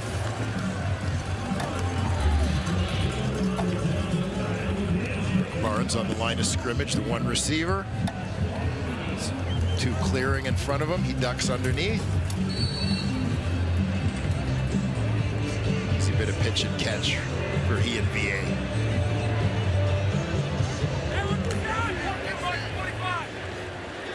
Adams was stuck at 91 passing yards for most of the half. Up to 140 now with that touchdown. He's looked after the ball today. And now there's a flag beyond the secondary.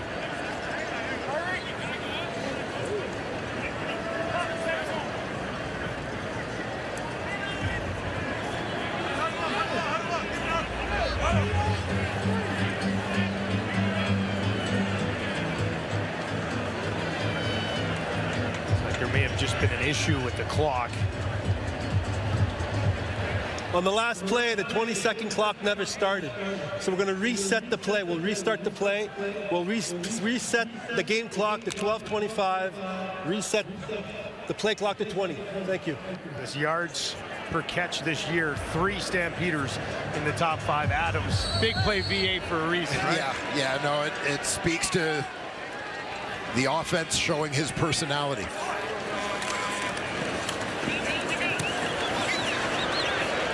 Mills wrapped up by Jalen Garnes.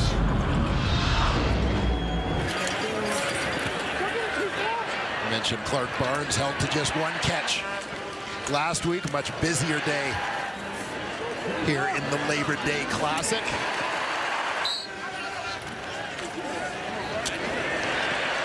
Hasn't been the home run ball that we've been somewhat accustomed to seeing. Number 14 catch this season.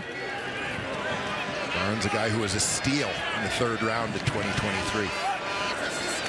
Clear things out for Adams this time. Dumps one down to the 10. It's Rhymes.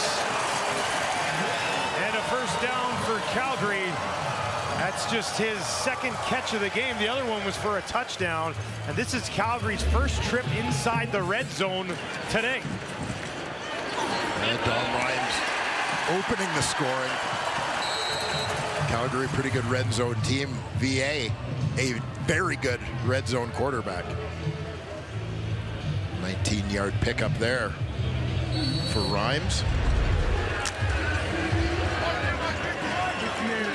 Rhymes to the sideline for a quick breather.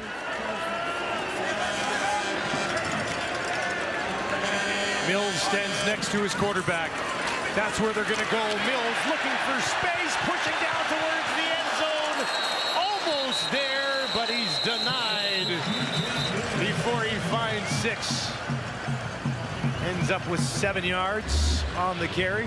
It looked like the Elks were closing quickly, but just couldn't get to Dedrick Mills. Elks defender shot in off the edge, reading the play, but Mills was able to get far enough out upfield to escape the pursuit. Metier making that stop at the 1. This is not good news for Edmonton. Niles Morgan, the center of this defense, in that middle linebacker position, down on the field. When he was swinging around his right leg, got hit, and he remains down. Would be a big loss for Edmonton.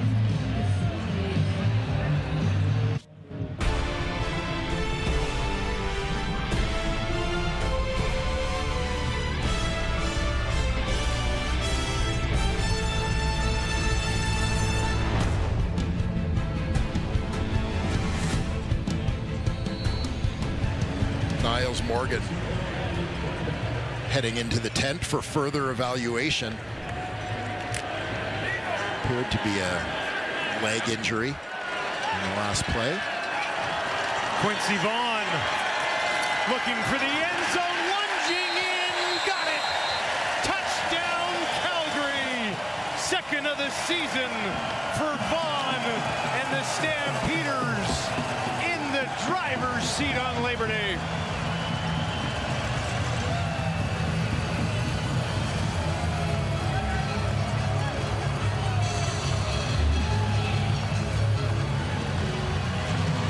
Quincy Vaughn once again slides to the right, finds a soft spot, and drives forward behind that offensive line.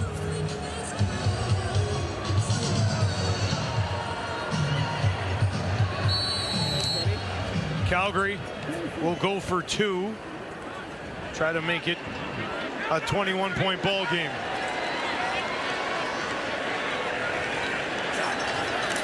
Adams gives it to Mills, bounces off some contact and finds his way in for 2 more.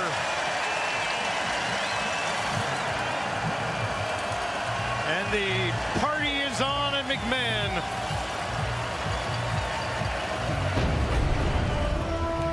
A 10-play, 90-yard drive that took over 5 minutes. The touchdown and 2 points for Mills. The Women's Rugby World Cup continues on Saturday as Canada plays Scotland at 6:30 a.m. Eastern, 3:30 a.m. Pacific. You can catch all that action, of course, on TSN.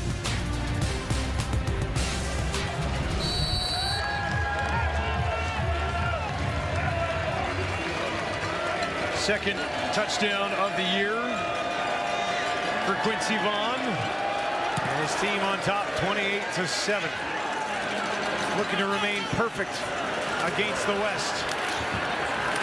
Arkell Smith on the return. Takes it out just beyond the 35 as Cody Fajardo back onto the field. And good news, Curly Gittens Jr. will come with him. Yeah, Gittens, who's been an important part of this Edmonton offense today. Checking back in after being banged up. Could be the guy they look to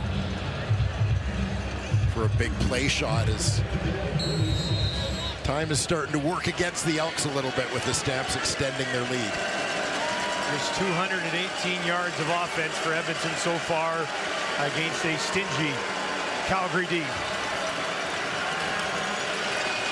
Fajardo across on Yeka with the coverage. Hilaire with the catch.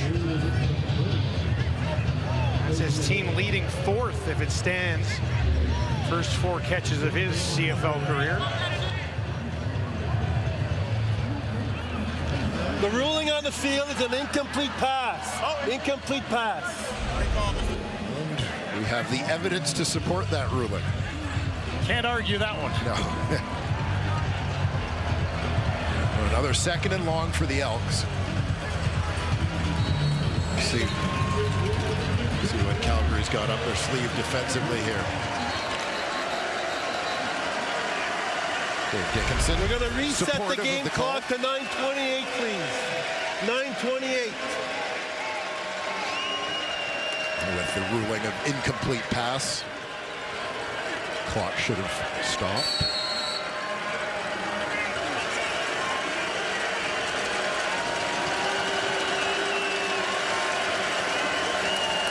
Calgary just sends 3. Fajardo still in trouble. Goes to Rankin on the far side, but he's got nothing. Wilson, among others, there defensively for Calgary, and a long day for Edmonton's offense continues. Yeah, and that's just a situation from a Calgary defensive point of view, that's a catch you're going to let them have, right? 4th quarter, under 10 minutes to go, 3-score ball game. We'll let you throw it to the running back behind the line of scrimmage all day. Julian drops one in, and it'll bounce over the 30 and the 25. Brooks spins it back, but he's got nowhere to go. Sun setting in Calgary and on Edmonton too.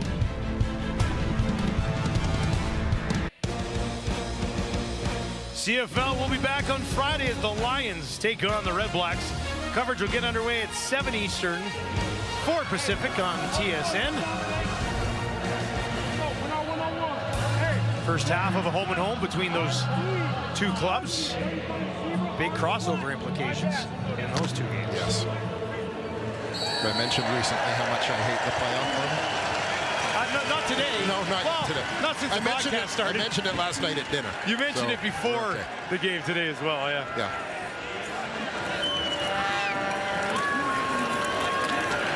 Back on the ground, of course. 9 more for Mills. Let's take a look at your current standings. This is probably the wrong thing to put up when you were just talking about playoff format. It got me so mad. Blood Dustin. boils a little bit so more. Angry. Big win for the Toronto Argonauts in rather dramatic fashion earlier today over their rivals, the Hamilton Tiger Cats.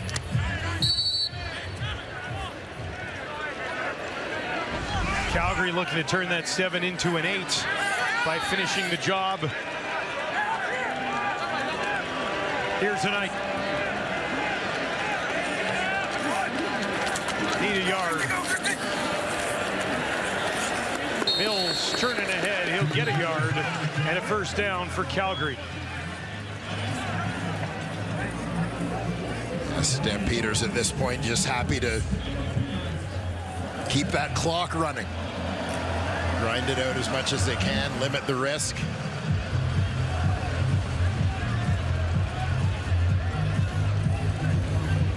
Calgary, brilliant defensive performance again. They allow just 20.7 points per game. So far this season, they've held Edmonton to just 7. 2 field goals and a missed field goal for a single.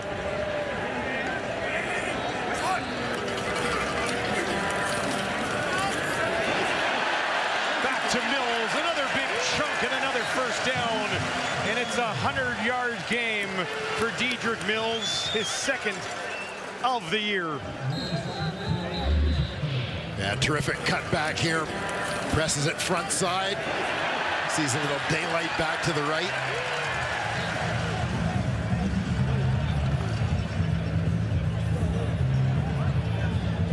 Terrific pickup there for the Calgary running back.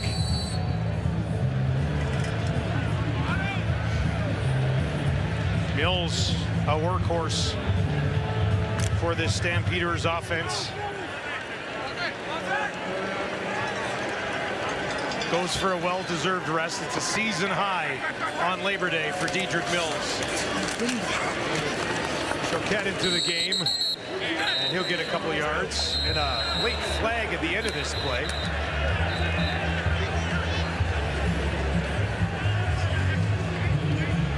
We've seen a few moments of animosity out there between these two teams. Never surprising.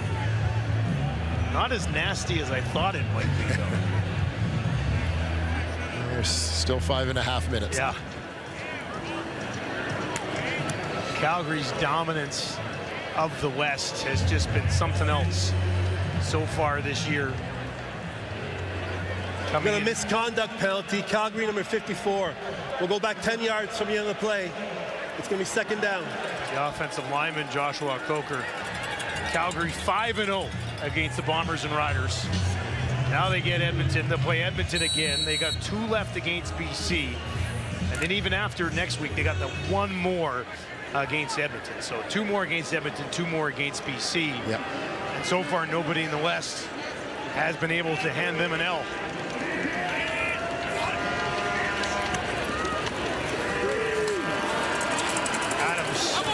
Goes back to Choquette. Barlow makes the tackle. That'll bring up third down, and they'll be forced to kick it away with 5 minutes left on the clock.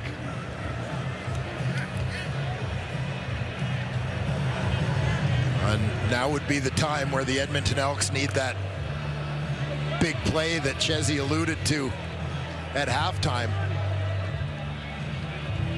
Keep talking about it on offense, but perhaps Javon Leake, with his 6 career punt return touchdowns, might be the guy to supply it.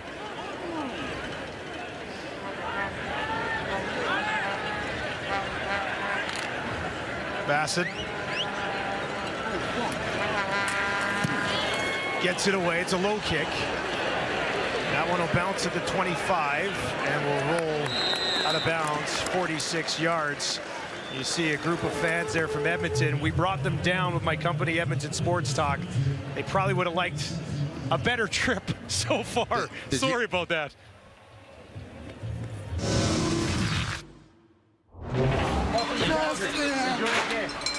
Go hard. You want me to ring that? Welcome to Calgary. Thank you, thank you, thank you. Can I have a hug? Yeah. Welcome to Calgary. Enjoy the game. Welcome to Calgary. Enjoy the game. Look at the greeter. I love it. Probably would have liked a touchdown. Haven't got one yet, but they're having a good time. They'll go back safely on a couple of buses tonight. How come you didn't hug that guy? Well, to be honest, that guy works for me, and he's a little annoying, and didn't want to give him a hug. I understand. Strictly business. But you know what? Now the Elks hadn't done this in a while. Important question. Is supersize Indiana Jones there? Is he with you? That guy's nickname, he's with us. His nickname is Big Uke. If you could, I mean, that's all I need to know. Yeah, that's all you need to know. But yeah, the Elks hadn't done Labor Day buses in a couple of years, so we teamed up with them and got a couple of buses full. And I mean, they would have liked a better result, but I think they're having a good time. Well, there's always the rematch, and Big Uke looks like he's having a hell of a time. So that guy, I don't think I've ever seen that guy not have a good time. So I think folks at FanDuel had set the odds at that shirt coming undone. Well, minus 400 in this one. 17, please. 317.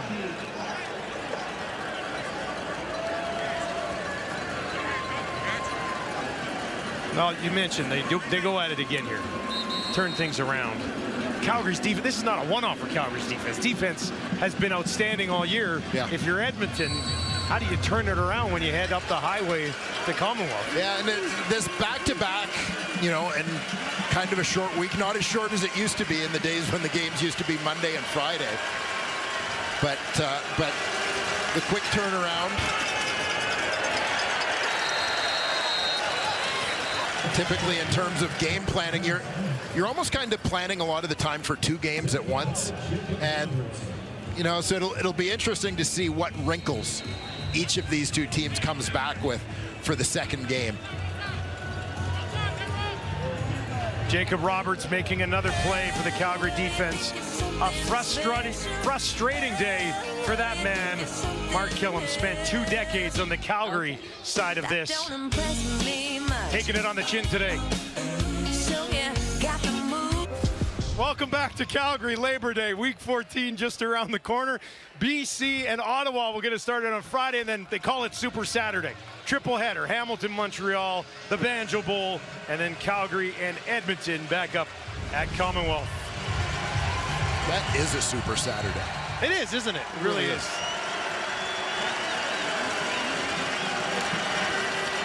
Been a long Monday for Fajardo as he's knocked down again.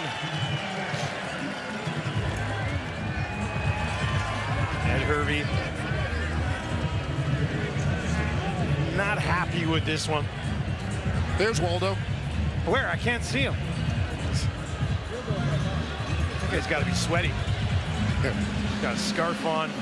27 degrees at kickoff. Cooled down a little bit, but a great crowd here at McMahon for Labor Day, as expected.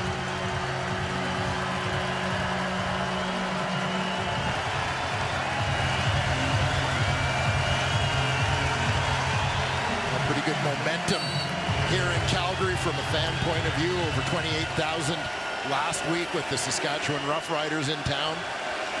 Big crowd here again today for another big rivalry game. On the verge of going 5-2 at home. Hopefully it leads to a few more good crowds for the Stampeders. Down the push.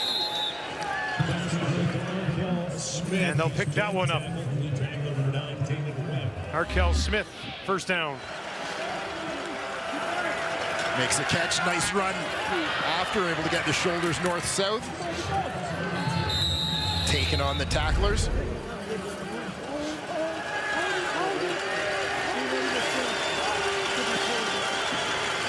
Fajardo dumps it off to Rankin, and he is hit by Roberts.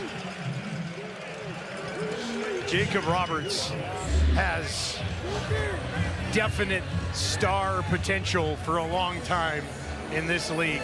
8 tackles today, all over the place. Yeah, and we touched on it a little bit last week. You know, a lot of changes, obviously, to the Calgary defense. A lot of great players, quite frankly, left Calgary, but the newcomers have stepped up. Julian Grant's got it at the 15, down to the 10. His first catch of the day. Takes it down inside the 5 with just over 2 minutes to play. Yeah, Stampeders Again, given the situation, playing a little bit soft, not wanting to let anything behind them. On Julian Grant able to find an opening in that coverage. A nice chunky yardage. 8th play of this late drive for Edmonton. 3 options out to the wide side right for Cody. Fitting fashion, he's under pressure and taken down again.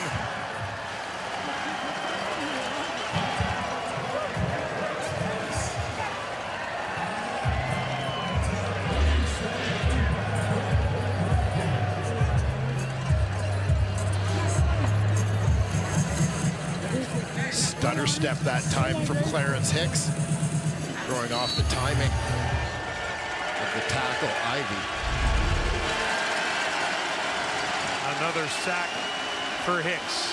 2nd and goal from the 9 now for Fajardo. Takes off, going to try to do it himself, and he'll be stopped short down at the 2.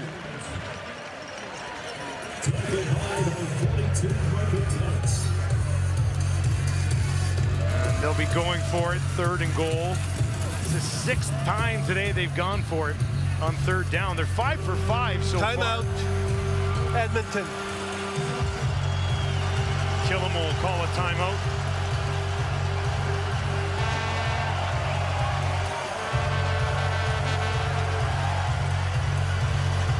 What a perfect way to wrap up a long weekend if you're a Stamps fan at this game today.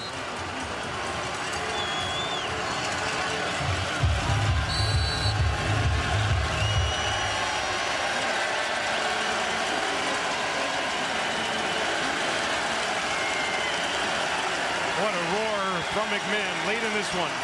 Full control. Can they stop Fajardo one more time? They will. They'll strip it away.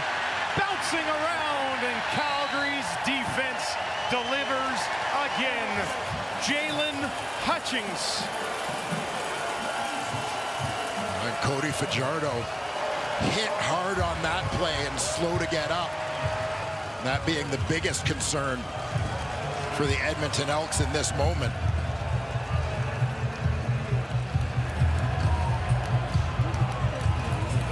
Ball turned over, but I'm sure they'll taking a look on their quarterback over on the sideline.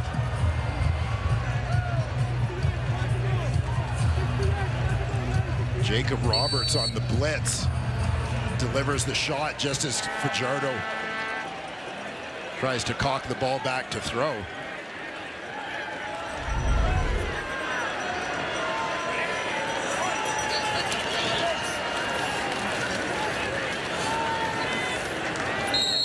Cody Fajardo sacked 4 times today, but it seems like they've got 10 sacks. Like they've been in his face the entire game. Yeah, and particularly here in the second half with the Elks kind of chasing the game a little bit in terms of trying to get some points on the board. Fajardo has been under siege. Calgary's defense today bent a little bit, but never even came remotely close to breaking. Back to Choquette on the ground.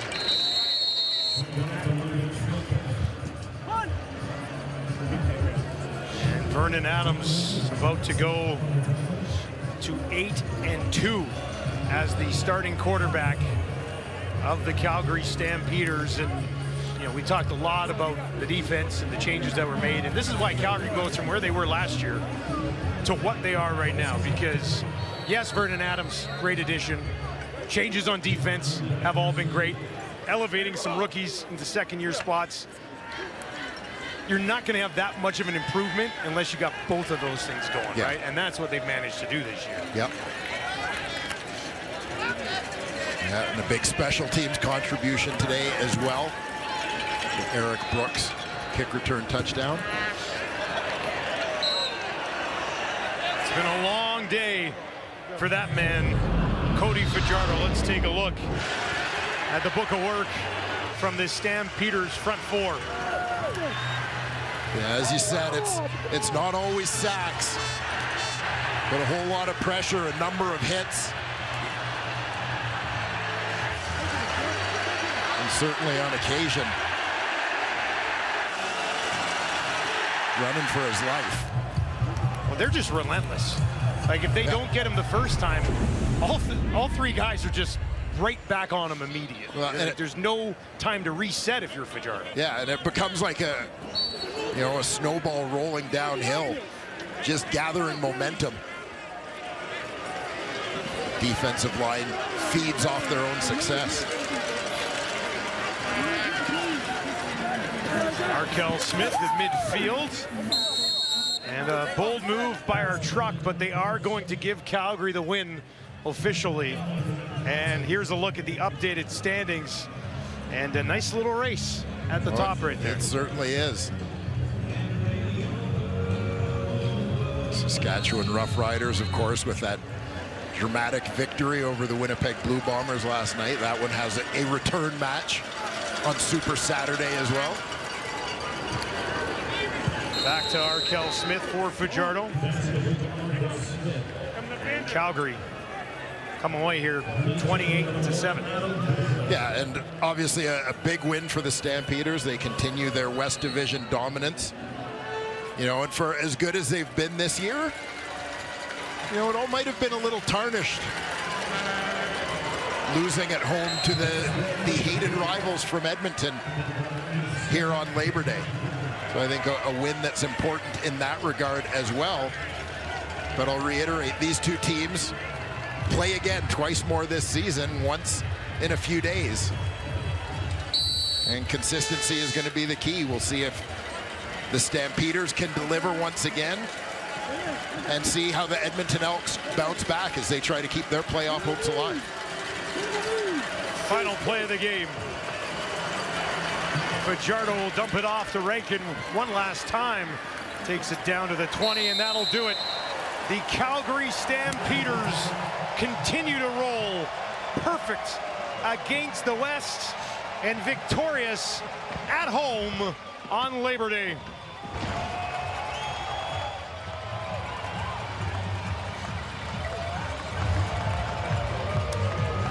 A couple of classics on Labor Day, and we wrapped it up here with a Labor Day clobbering by the Calgary Stampeders defense, holding Edmonton to just 7 points. They will do it again in Edmonton 5 days from now, but the Calgary Stampeders continue to look like legitimate contenders. 28-7 your final. Thank you for joining us on Labor Day weekend. Sports Center is next with Matt Scooby and Wesley Chang.